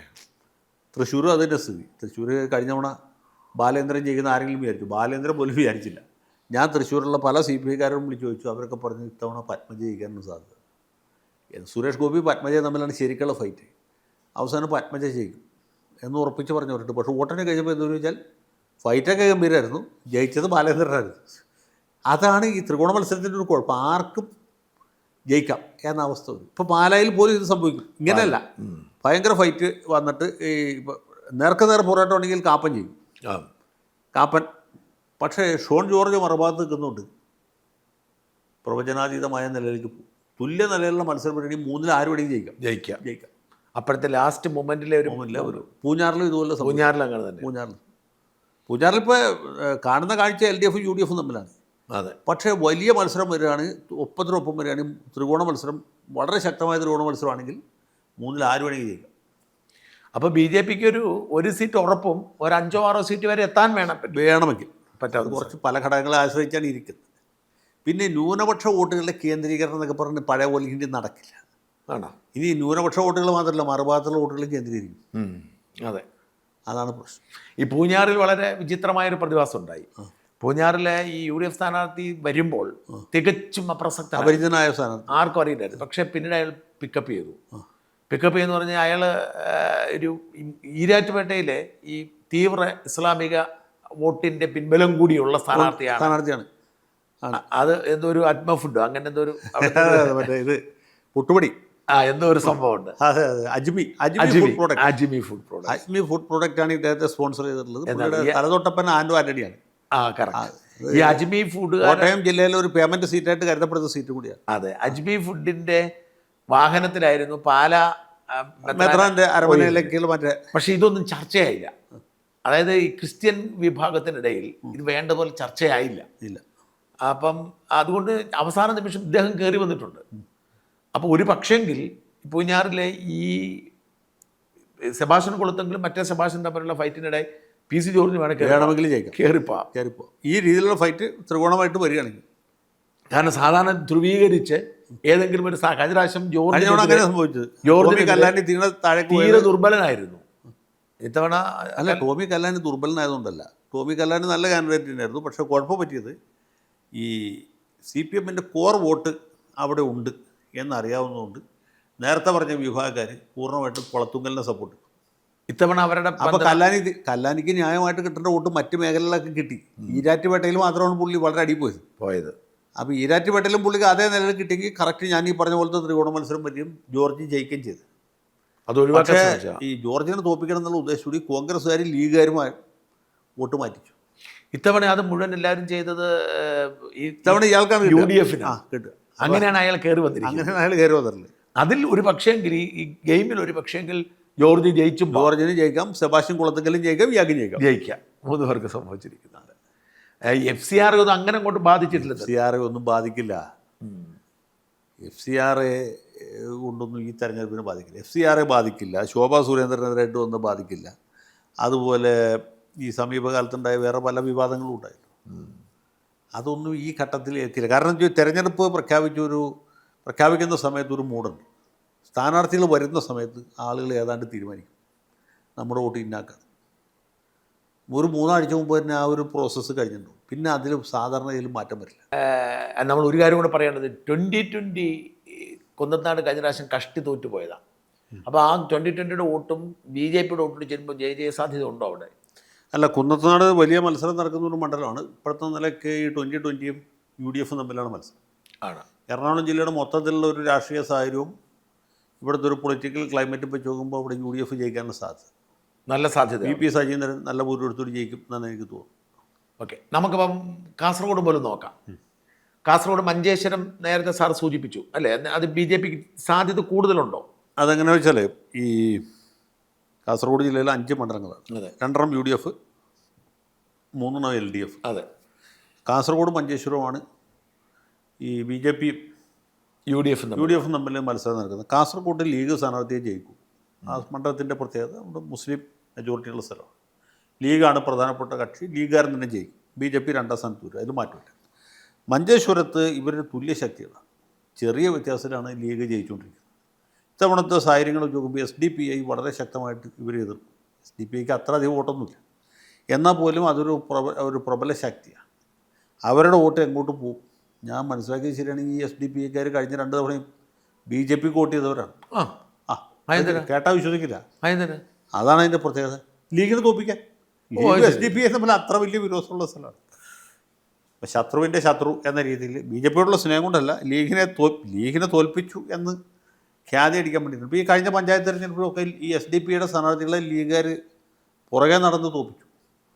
അങ്ങനെ വലിയൊരു സംഭവം നടക്കുന്നുണ്ടാവും. മാത്രമല്ല ഈ തുളു, കന്നഡ, കൊങ്കിണി ഇങ്ങനെ ഭാഷകൾ സംസാരിക്കുന്ന ആളുകളാണ് ഈ BJPയുടെ വോട്ടേഴ്സ്. മനസ്സിലായി? അത് സംസാരിക്കുന്ന ഹിന്ദുക്കൾ. മംഗലാപുരത്തിൻ്റെ ഒരു രാഷ്ട്രീയമാണ് മഞ്ചേശ്വരം ഫോളോ ചെയ്യുന്നത്. മംഗലാപുരത്തിൻ്റെ ഒരു അധോലോക രാഷ്ട്രീയമുണ്ട്, അക്രമാസക്തമായ. അത് ഇവിടെയും അതേ രീതിയിൽ പ്രതിഫലിക്കും. മഞ്ചേശ്വരത്ത് സുരേന്ദ്രൻ ജയിക്കാനുള്ള സാധ്യത വളരെ കൂടുതലാണ്. മറ്റേ സ്ഥാനാർത്ഥി 1ാം തരം സ്ഥാനാർത്ഥിയാണ് ആര്? ലീഗിൻ്റെ. അപ്പോൾ സമജോഡികളാണ്. 2 പേർക്കും തുല്യ സാധ്യതയാണ്. LDF ജയിക്കാനുള്ള സാധ്യത തീരെയില്ല. പിന്നെ LDF സ്ഥാനാർത്ഥി പിടിക്കുന്ന വോട്ട് പ്രധാനമാണ്. ഓക്കെ, LDFിൻ്റെ വോട്ട് കുറഞ്ഞു പോയി കഴിഞ്ഞാൽ സുരേന്ദ്രൻ ജയിക്കും. അതുപോലെ മറ്റുള്ളിടത്ത് വേറെ എവിടെയെങ്കിലും ഈ ഇടത് മുന്നണിക്ക് സാധ്യത കാണും? അല്ല, പിന്നെ 3 മണ്ഡലങ്ങളിലും LDF ജയിക്കാനാണ് സാധ്യത. തൃക്കരിപ്പൂര് നമ്മുടെ വാര്യർക്കൊന്നും ഒരു സാധ്യതയില്ല. ഒരു സാധ്യത. അവിടെ ക്രിസ്ത്യൻ ഈ ചിറ്റാൽക്കാൽ ഭാഗത്തൊക്കെ അതൊക്കെ ഉണ്ട്. അതുകൊണ്ടൊന്നും ജയിക്കില്ല. അത് നമ്മുടെ കഴിഞ്ഞ MP ജോസഫ് സാറാണല്ലോ മത്സരിച്ചത്. അദ്ദേഹം അതിനെക്കുറിച്ചൊരു പുസ്തകം എഴുതിയിട്ടുണ്ട്, തൃക്കരിപ്പൂര് അനുഭവങ്ങൾ എന്ന് പറയും. അത് വായിച്ചാലും ഒരു ഏകദേശം ഐഡിയ കിട്ടും. പുള്ളി KM മാണിയുടെ മകളെ കെട്ടിയ ആളായതുകൊണ്ട് മാത്രമാണ് മാർസിശ്ശേരി ഇടിക്കാതെ വിട്ടത്. അല്ലെങ്കിൽ തല്ലുകൂടി കൊണ്ടുവരുന്നത്. അതെയോ? പിന്നെ അത് രസമുള്ള സ്ഥലമാണ്. പുസ്തകം വായിക്കുന്നതല്ല, നല്ല പുസ്തകം. അതിൻ്റെ പ്രകാശനത്തിന് അദ്ദേഹം എന്നെ വിളിച്ചിരുന്നു, ഞാനും പോയി പ്രസംഗിച്ചു. അല്ല, അപ്പം 3 മാറ്റം ഉണ്ടാവാൻ സാധ്യത? 3 മാറ്റമൊന്നും ഉണ്ടാവില്ല. ഉദുമയിലും ഇല്ല. കാഞ്ഞങ്ങാടും ഒക്കെ മനസ്സിലാക്കാൻ പറ്റും. അത് അവരുടെ ഒരു കുത്തക. ഉദുമയിലും വലിയ മാറ്റത്തിനൊന്നും സാധ്യതയില്ല. തൃക്കരിപ്പൂരും മാറ്റും. കണ്ണൂരിലേക്ക് വരുമ്പോൾ ശരിക്കും മത്സരം നടക്കുന്ന ഒരു മണ്ഡലം കണ്ണൂർ ടൗൺ മണ്ഡലമാണ്. അവിടെ വേണമെങ്കിൽ TO മോഹനും ജയിക്കാം. അത് ഒഴിച്ചാൽ വലിയ അട്ടിമറിക്കൊന്നും സാധ്യത ഞാൻ കാണുന്നില്ല. അഴീക്കോട് മണ്ഡലത്തിൽ ലീഗ് ഒരു ഫൈറ്റ് മുട്ടപ്പ് ചെയ്തിട്ടുണ്ട്. അതിനപ്പുറത്തൊന്നുമില്ല. ഇരിക്കൂറും പേരാവൂറും കോൺഗ്രസ് ജയിക്കും. പേരാവൂര് ശൈലജ ടീച്ചർ വന്നിട്ട് ടീച്ചർ മത്സരിച്ചിട്ടും വലിയ കാര്യമൊന്നുമില്ല, ഒരു ഫലവും. അവരുടെ ഒരു സ്വഭാവം തന്നെ ആ മണ്ഡലത്തിൻ്റെ സ്വഭാവം തന്നെ UDF ആണ്. മാത്രമല്ല ഈ പുനർവിഭജനത്തിന് ശേഷം, അതിന് മുമ്പ് ഒരിക്കൽ ടീച്ചർ ജയിച്ചിട്ടുണ്ട്. മണ്ഡലം പുനർവിഭജനത്തിന് ശേഷം ഈ മാർക്സിസ്റ്റുകാർ കൂടുതലുള്ള ചില പഞ്ചായത്തുകൾ അടുത്തുള്ള മട്ടന്നൂരോ കല്യാശ്ശേരിക്ക് മാറ്റി. മറിച്ച് യു ഡി എഫുകാർ കൂടുതലുള്ള പ്രദേശങ്ങൾ ഇതിനോട് കൂട്ടിച്ചേർന്നു. അങ്ങനെ ഇതൊരു വലിയ യു ഡി എഫ് മണ്ഡലമായിട്ട് മാറി. പക്ഷേ ഈ പുനർവിഭജനം വാസ്തവത്തിൽ അവർക്ക് അനുകൂലം ചെയ്തിട്ടും അങ്ങനെ സംഭവിച്ചു അവിടെ. അത് അങ്ങനെയാണ് സംഭവിച്ചത്. ഒരുപക്ഷെ അവർക്ക് എന്തെങ്കിലും പ്രത്യേക താല്പര്യം ഉണ്ടായിരുന്നിരിക്കണം ആ അതെ മണ്ഡലത്തിൽ അതെ ഏതെങ്കിലും. അതെ ഒരു എതിർപ്പില്ല, ജയിക്കാനുള്ള താല്പര്യം. അതെ അതെ മട്ടന്നൂർ അങ്ങനെ അങ്ങനെ ആക്കി തീർന്നു. അതുപോലെ കണ്ണൂർ പോയി, അഴീക്കോട്, അത്ര അതിലപ്പുറത്തേക്ക് മാറ്റം. അപ്പുറത്തേക്ക് മാറ്റം. കല്യാശ്ശേരി, ധർമ്മടം, തളിപ്പറമ്പിലും വലിയ 26 വോട്ടേ കഴിഞ്ഞ MP ഗോവിന്ദനുള്ളൂ. ഒന്നും കാര്യമില്ല. ആ മണ്ഡലത്തിൻ്റെ ഒക്കെ ഒരു പ്രത്യേകത അതാ. അവരെയൊക്കെ കൂട്ടിയോ മനുഷ്യൻ്റെ പാർട്ടിക്കാർ കൂട്ടി ചെയ്യുമോ ഈ ശ്യാമളയ്ക്ക്? കൂട്ടി ചെയ്യും. പാർട്ടിക്കാരുടെ രീതി അതല്ലേ. പിന്നെ അവിടുത്തെ സംവിധാനവും ഗുണ്ടായുസവും മൊത്തം വേറെ രീതിയാണ്. ഇത് തന്നെയായിരിക്കും പയ്യന്നൂരിൽ സംഭവിക്കും. പയ്യന്നൂരിൽ ഇത് തന്നെ സംഭവിക്കും. ഇത്രയും വലിയ വികാരം മറ്റു സ്ഥലങ്ങളിലുണ്ടാവും, അവിടെ ഉണ്ടാവത്തില്ല. ഭൂരിപക്ഷം കുറയായിരിക്കും. ഭൂരിപക്ഷം പറയണമെന്ന് നിർബന്ധമില്ല. പാർട്ടിയുടെ കംപ്ലീറ്റ് ശക്തിയും അവിടെ കേന്ദ്രീകരിക്കും ഭൂരിപക്ഷം കൂട്ടാൻ വേണ്ടി. മുസ്ലിം വോട്ട് പോകത്തില്ലേ അവിടെ? മുസ്ലിം വോട്ട് പണ്ടും ഒരിക്കലും CPM കിട്ടാത്തൊരു ഏരിയയാണ്. നമ്മുടെ ഈ തിരുവിതാംകൂർ പോലെയല്ല. മലബാറിൽ ഹിന്ദു വിപരീതം മുസ്ലിം എന്ന ഒരു ഇക്വേഷൻ തന്നെയുണ്ട്. അത് CPM ലീഗുമായിട്ടാണെന്ന് മാത്രമേ ഉള്ളൂ. ഈ മേപ്പയ്യൂരും അല്ലെങ്കിൽ നാദാപുരത്തേക്കുള്ള ലീഗ് മാർക്സിസ്റ്റ് സംഘടനകളില്ലേ, അത് യഥാർത്ഥത്തിൽ സാമുദായിക കലാപം തന്നെയാണ്. തീയരും മാപ്പിളമാരും തമ്മിൽ, മാപ്പിള മീൻസ് മുസ്ലിം തമ്മിൽ ഏറ്റുമുട്ടലാണ്. അതിന് ലീഗ് മാർക്സിസ്റ്റ് എന്ന് കോട്ടിങ് കൊടുക്കുന്നതുമാണ്. സത്യത്തിൽ ഇത് സാമുദായികമാണ്. അപ്പോൾ അവിടെയൊക്കെ പണ്ടേ ഇങ്ങനെയാണ്. ഏത് കാലത്തും അങ്ങനെയാണ്. ഏത് കാലത്തും അങ്ങനെ. അതേസമയം കണ്ണൂർ ഒരു കാര്യം കൂടെ, ധർമ്മടത്ത് അബ്ദുൾ റഷീദ് ഒരുപാട് വോട്ട് പിടിക്കുമെന്ന് പറയുന്നു. പിണറായിയുടെ ഭൂരിപക്ഷം വലിയ മാറ്റമൊന്നും ഉണ്ടാകാൻ സാധ്യതയില്ല. ഭൂരിപക്ഷത്തിൽ ചിലപ്പോൾ 1000 2000 കുറയോ, അത്ര കുറയുള്ളൂ. അല്ല ഞാൻ പറഞ്ഞു വലിയ 50,000 20,000 അങ്ങനൊന്നും കുറയും. ഞങ്ങളുടെയൊക്കെ പ്രതീക്ഷ അതുകൊണ്ടാണ്. വിജയിച്ചാൽ മാത്രം പോരാ. നമുക്ക് ആഗ്രഹിക്കുന്നതിന് കുഴപ്പമൊന്നുമില്ല. പക്ഷേ അവിടെ ഒന്നും വലിയ മാറ്റം ഉണ്ടാകും. കോഴിക്കോട് ജില്ല കുറച്ചുകൂടി റിസപ്റ്റീവ്. കോഴിക്കോട് പക്ഷേ വലിയ മാറ്റം. 2 സീറ്റേ ഉള്ളൂ 13-ൽ. 11 LDF-നാണ്. അതെ. പക്ഷേ ഇക്കുറി ഈക്വലാകാൻ സാധ്യത കാണുന്നില്ല. ഈക്വലാകാനൊന്നും സാധ്യതയില്ല. കോഴിക്കോട് നോർത്തിൽ CPM ജയിക്കും, ബേപ്പൂർ CPM ജയിക്കും, പേരാമ്പ്രയിൽ CPM ജയിക്കും. പേരാമ്പ്ര ഫാത്തിമ തെഹ്ലിയ മത്സരിച്ചാലൊന്നും വലിയ അത്ഭുതം സംഭവിക്കില്ല. ഒന്നാമത് ഒരു വലിയ ഇടതുപക്ഷ മണ്ഡലമാണ്. പിന്നെ ഈ കമ്മ്യൂണലായിട്ടുള്ള വിഷയങ്ങളൊക്കെ ഉണ്ടായിട്ടുണ്ട്. പക്ഷേ അതോ ആത്യന്തികമായിട്ട് ഞാനീ പറഞ്ഞ പോലൊരു സംഗതി, അവിടെ ഒരു ഡൈക്കോട്ടമി ഉണ്ട് തീയരും മുസ്ലിങ്ങളും തമ്മിൽ. അത് പണ്ടേ ഉള്ളതാണ്, ഇന്നൊന്നരേ തുടങ്ങിയതല്ല. അപ്പോൾ അതൊന്നും വലിയ അത്ഭുതകരമായ മാറ്റം ഉണ്ടാക്കില്ല. പിന്നെ നാദാപുരത്തെക്കുറിച്ചാണ് പറഞ്ഞേക്കുന്നത്. നാദാപുരത്ത് ഒരു പക്ഷേ UDF ആവുന്ന എന്നാണ് പറയുന്നത്. അതുമൊക്കെ റിസൾട്ട് വന്നതിന് ശേഷം നമുക്ക് വായിന്ന് പറയാൻ പറ്റും. കൊയിലാണ്ടിയും ഈ പറഞ്ഞ പോലെ കോൺഗ്രസ്സിന് ജയിക്കാവുന്നൊരു മണ്ഡലമാണ്. നല്ലൊരു സ്ഥാനാർത്ഥിയെ നിർത്തി നല്ല ഫൈറ്റ് ഉണ്ടാക്കുകയാണെങ്കിൽ, പണ്ട് സ്ഥിരമായിട്ട് കൊയിലാണ്ടി CPM ജയിച്ചിരുന്ന സീറ്റാണ്, അല്ല ഇവർ കോൺഗ്രസ് ജയിച്ചിരുന്ന സീറ്റാണ്. പിന്നെയാണ് കൈവിട്ട് പോയത്. അവിടെ ആ വിശ്വൻ എന്ന് പറഞ്ഞ പഴയ MLA ആണ് ഇത്തവണ വീണ്ടും മത്സരിക്കുന്നത്. K. വിശ്വൻ. അവിടെ വലിയ സ്വാധീനമുള്ള ആളാണ്. ആ വക്കീല് അല്ല. അപ്പോൾ കോഴിക്കോടിലെ ഒരു മാറ്റം വരാൻ പോകുന്ന ഒരു സീറ്റ് എന്ന് പറയുന്നത് കൊടുവള്ളി കഴിഞ്ഞാൽ പിന്നെ കോഴിക്കോട് സൗത്ത്, അത് ലീഗ് ജയിക്കും. കുറ്റ്യാടി ഒരുപക്ഷെ ലീഗ് തിരിച്ചു പിടിക്കും. ചെറിയ വോട്ടിനെ കഴിഞ്ഞ പ്രാവശ്യം കുറ്റ്യാടി നല്ല സ്ഥാനാർത്ഥിയാണ്, പാറക്കിളപ്പം. അങ്ങനെ ഒരു മാർജിനലായിട്ട് 1-2 സീറ്റ് കൂടുതൽ ലീഗ് കിട്ടും. ഇവിടെയൊക്കെ കോൺഗ്രസിൻ്റെ സംവിധാനം ഇല്ലെന്നേ. കോൺഗ്രസ്സിന് ഒരു സീറ്റ് കോഴിക്കോട് ജില്ലയിൽ കിട്ടിയത് വലിയ വിജയമാണെന്ന് ഞാൻ പറയും. ഏതെങ്കിലും ഒരു സീറ്റ്, ഇന്ന സീറ്റൊന്നും ഇല്ല. പക്ഷേ കാരണം ഈ സാധനം ഇല്ല അവിടെ. എനിക്കവിടെ ഒരു പ്രശ്നമുള്ളത്, ഈ 13 സീറ്റിൽ ഈ വടകരയിൽ രമ ജയിക്കുന്നു. ആ 2 സീറ്റേ ഉണ്ടായിരുന്നുള്ളൂ. രമയുടെ സീറ്റും പിന്നെ മറ്റേ മുനീർ മത്സരിച്ച് ജയിച്ച കൊടുവള്ളി സീറ്റും. കൊടുവള്ളിയും വടകരയായിരുന്നു. അതെ. പക്ഷേ ഇവ വലിയ മുസ്ലിം പോപ്പുലേഷനുള്ളൊരു ജില്ലയാണ് കോഴിക്കോട്. അതെ. ഈ മുസ്ലിം വോട്ടുകൾ UDF-ന് അനുകൂലമായി മാറുന്ന ഒരു പ്രവണത വന്നാൽ അവിടെ ഈ ഒരുപക്ഷെ ബേപ്പൂരോ അല്ലെങ്കിൽ ഏലത്തൂർ അങ്ങനെ 1-2 സീറ്റ് ഒഴിച്ച് ബാക്കിയെല്ലാം പോകത്തില്ലേ? അങ്ങനെ പോകില്ല, സാധ്യത കുറവാണ്. തുല്യതല്ലേലും മറ്റവരും ഉണ്ട്. അല്ല, അപ്പം ഞാൻ പറഞ്ഞു, അപ്പം പിന്നെ എങ്ങനെയാണ് ഈ 85 സീറ്റിലേക്ക് എത്തുന്നത്? ഇങ്ങോട്ടുള്ള കോഴിക്കോട് കിട്ടിയില്ലെങ്കിൽ എങ്ങനെ ശരിയാവും? കോഴിക്കോട് 1 സീറ്റോ 2 സീറ്റോ കൂടുതൽ കൂടും. ഞാൻ വിശ്വസിക്കുന്നത് വലിയ മാറ്റം ഉണ്ടാവില്ല. അത് കിട്ടുന്നത് ലീഗിനായിരിക്കും, കോൺഗ്രസിനായിരിക്കില്ല. കോൺഗ്രസിന് 1 സീറ്റ് കിട്ടിയാൽ വലിയ ജയമാണ്. എവിടെ? കോഴിക്കോട് ജില്ലയിൽ. ഞാൻ വിശ്വസിക്കുന്നത് മോശമാണ്. പിന്നെ വയനാട്ടിൽ 3 സീറ്റ് കിട്ടും. ഞാൻ കോഴിക്കോട് 8 സീറ്റാണ് മൊത്തം UDF-ന് പ്രതീക്ഷിക്കുന്നത്. 7 സീറ്റ് LDF-നാണ് എൻ്റെ പ്രതീക്ഷ. 2 എന്നുള്ളത് 8 ആവുമെന്നാണ് ഞാൻ പ്രതീക്ഷിക്കുന്നത്. 2 എന്നുള്ളത് 3 ആവും, കൂടിയ 4. ചവിട്ടി പഠിച്ച 5. അത് അതിനൊപ്പം ഒന്നും പ്രതീക്ഷിക്കരുത്. വയനാട് 3 കിട്ടും. വയനാട്ടിൽ 3 കിട്ടും. മാനന്തവാടി കേരളം അടക്കം തോറ്റു പോകും. മാനന്തവാടി കിട്ടും. സിദ്ദിഖ് വലിയ ജനകീയനാണ് അവിടെ കൽപ്പറ്റയിൽ. കൽപ്പറ്റയിൽ. ഞാൻ IC ബാലകൃഷ്ണനെതിരെ വലിയ ആരോപണങ്ങൾക്കുണ്ട്. പുള്ളിയും ജയിക്കും. സുൽത്താൻ ബത്തേരി ജയിക്കും. അപ്പോൾ കോയളും ജയിക്കും. അതെ. മലപ്പുറത്ത് 16 സീറ്റിൽ 16 സീറ്റിലെ പൊന്നാനിയും തവനൂരും ഒഴിച്ച് 14 ജയിക്കും. പൊന്നാനിയും ജയിക്കുമോ? ഒരു അലിയാണ് അവിടെ, ഒരു നൗഷാദ് അലി, അതൊരു അലിയാണ്. നൗഷാദ് അലിയാണ് കോൺഗ്രസ് സ്ഥാനാർത്ഥി. അതെ, അത് ജയിക്കാതിരിക്കുമോ? അയാളെക്കാളും നമുക്കത് കമ്മ്യൂണിസ്റ്റ് മണ്ഡലമാണ് ഇത്തവണ. പക്ഷേ ജില്ലയിൽ ഹിന്ദു പോപ്പുലേഷൻ ഏറ്റവും കൂടുതൽ 2 മണ്ഡലങ്ങളാണ് തവന്നൂരും പൊന്നാനിയും. തവന്നൂര് നമ്മുടെ ജില്ലയിൽ തന്നെ ജയിക്കാനാണ് സാധ്യത. ആണ്. പ്രത്യേകിച്ച് അവരുടെ എതിരാളി ജോയിയാ. നമ്മുടെ VS ജോയി. അതെന്താ സാറേ അതിന് യഥാർത്ഥത്തിൽ ലീഗിന് വിട്ടുകൊടുത്തിട്ട് ജോയിയെ കൊണ്ട് തിരുവമ്പാടി വെച്ചപ്പോഴായിരുന്നു? അല്ല, അവിടെയാണ് ഷാജൻസ് കറിയൊക്കെ ഒരു വലിയ തെറ്റ് പറ്റിയത്. ഞാനത് നിങ്ങളുടെ മറ്റേ വിശകലനത്തിൽ കണ്ടു. ഈ തിരുവമ്പാടി സീറ്റിൻ്റെ കാര്യത്തിൽ മെത്രാന്മാർ കത്തോലിക്കനെ മത്സരിപ്പിക്കണം. UDF സ്ഥാനാർത്ഥിയായിട്ട് ഒരു കർഷകനെ മത്സരിപ്പിക്കണം എന്നുണ്ട്. കർഷകൻ = കത്തോലിക്കൻ എന്ന്. VS ജോയി പെന്തിക്കോസ്തുകാരനാണ്. പുള്ളി അവിടെ സ്വീകാര്യനല്ല. CP ജോണിന് വേണ്ടി ആലോചിച്ച സീറ്റാണ്. CP ജോൺ മാർത്തോമക്കാരനാണ്. അപ്പോൾ ഇനി മുസ്ലിം സ്ഥാനാർത്ഥി മത്സരിച്ചാലും കുഴപ്പമില്ല, പെന്തിക്കോസ്തുകാരനെയോ അല്ലെങ്കിൽ മാർത്തോമക്കാരനെ ഇങ്ങോട്ട് കൊണ്ടുവരുന്നത് എന്നുള്ളതാണ് അവരുടെ താല്പര്യം. അതുകൊണ്ടാണ് ആ സീറ്റ് ലീഗിന് കൊടുത്തത്. ലീഗിന് കൊടുത്തോണ്ട് കുഴപ്പമില്ല. മറ്റേ ലിൻഡോ എന്ന് പറഞ്ഞവൻ നല്ല ഒന്നാന്തരം കത്തോലിക്കുന്നത്. അപ്പോൾ പാർട്ടി സഭയുടെ പിന്തുണ അവിടെ ലിൻഡോയ്ക്കാണ്. കേരളത്തിൽ കുരിശുദ്ധം നടക്കുന്ന ഒരു മണ്ഡലമാണ് ഏത്? തിരുവമ്പാടി. സഭയുടെ പിന്തുണ ആളെ ജയിക്കും. സഭയുടെ പിന്തുണ ആളെ ജയിക്കും. അത് ലിൻഡോയാണ്. Lindo otherwise ജനകീയനാണ്. അല്ല, അതാ ഞാൻ ചോദിക്കുന്നത്. അതുകൊണ്ടാണ് സഭ വേണ്ടെന്ന് പറഞ്ഞത്. സഭ പച്ചക്കൊടി കാണിക്കാത്തതുകൊണ്ടാണ് ജോയിക്ക് അങ്ങോട്ട് പോകാൻ പറ്റേണ്ടത്. അതുകൊണ്ടാണ് ജോയിയെ തവന്നൂർ കൊണ്ടുവന്ന് ഇറക്കിയത്. അതുകൊണ്ട് 2 സീറ്റും പോയില്ലേ? 2 സീറ്റും പോയി. അല്ല, തിരുവമ്പാടി അല്ലെങ്കിലും അത് മാർസിസ്റ്റുകാരനെ ജയിപ്പിക്കാമല്ലോ. മാർസിസ്റ്റുകാരനാണല്ലോ സഭയുടെ സ്ഥാനാർത്ഥി. അല്ല, നല്ലൊരു ക്രിസ്ത്യൻ സ്ഥാനാർത്ഥി അവിടെ കൊണ്ട് നിർത്തിയാൽ അവിടെ കിട്ടാവുന്നല്ലേ ഉള്ളായിരുന്നു. ആർക്ക്? ലീഗ് കോൺഗ്രസിന് വിട്ടുകൊടുത്തിട്ട് നല്ലൊരു കത്തോലിക്ക സ്ഥാനാർത്ഥി നിർത്തിയാൽ. പക്ഷെ അങ്ങനെ വന്നാൽ ഇവർ ജോയിക്ക് കൊടുക്കേണ്ടി വരും അല്ലേ? ജോയിക്ക് കൊടുക്കില്ല. അപ്പോൾ കോൺഗ്രസിന് വേറെ വഴിയില്ലായിരുന്നു. കോൺഗ്രസിന് വേറെ വഴിയില്ല. ലീഗുകാർ ചോദിച്ചത് തവന്നൂരല്ല, യഥാർത്ഥത്തിൽ പട്ടാമ്പിയാണ്. പട്ടാമ്പി ചോദിച്ച്. പട്ടാമ്പി അത് കൊടുത്തില്ല.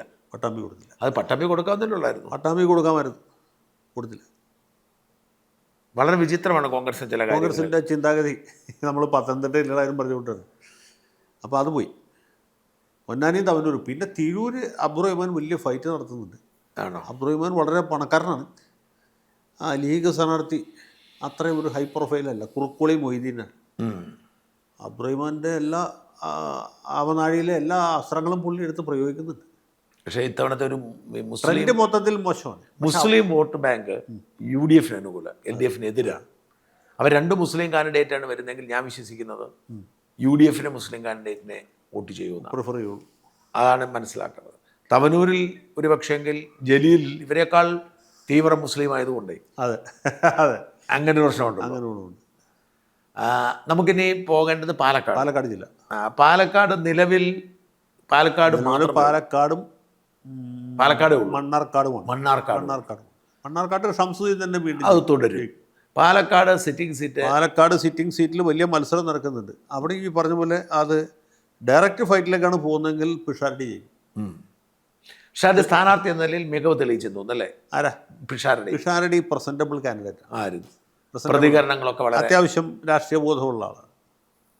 അല്ലാണ്ട് മുകേഷിൻ്റെ പോലത്തെ ഒരു സ്ഥാനാർത്ഥിയാണ് അല്ല. പിന്നെ അവിടെ മറ്റേ തരത്തിലുള്ള ഒരു പിന്തുണ പുള്ളിക്ക് കിട്ടിയിട്ടുണ്ട്.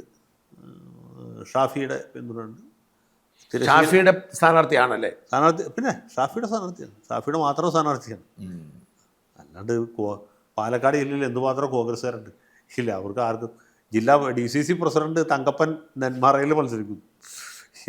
ജയസാധ്യതയുള്ള പാലക്കാട്ട് സിനിമാ നടനെ ഇൻട്രൊഡ്യൂസ് ചെയ്യുമെന്ന് പറഞ്ഞാൽ അതിലും വലിയ അത്ഭുതം വേറെ ഇല്ലല്ലോ.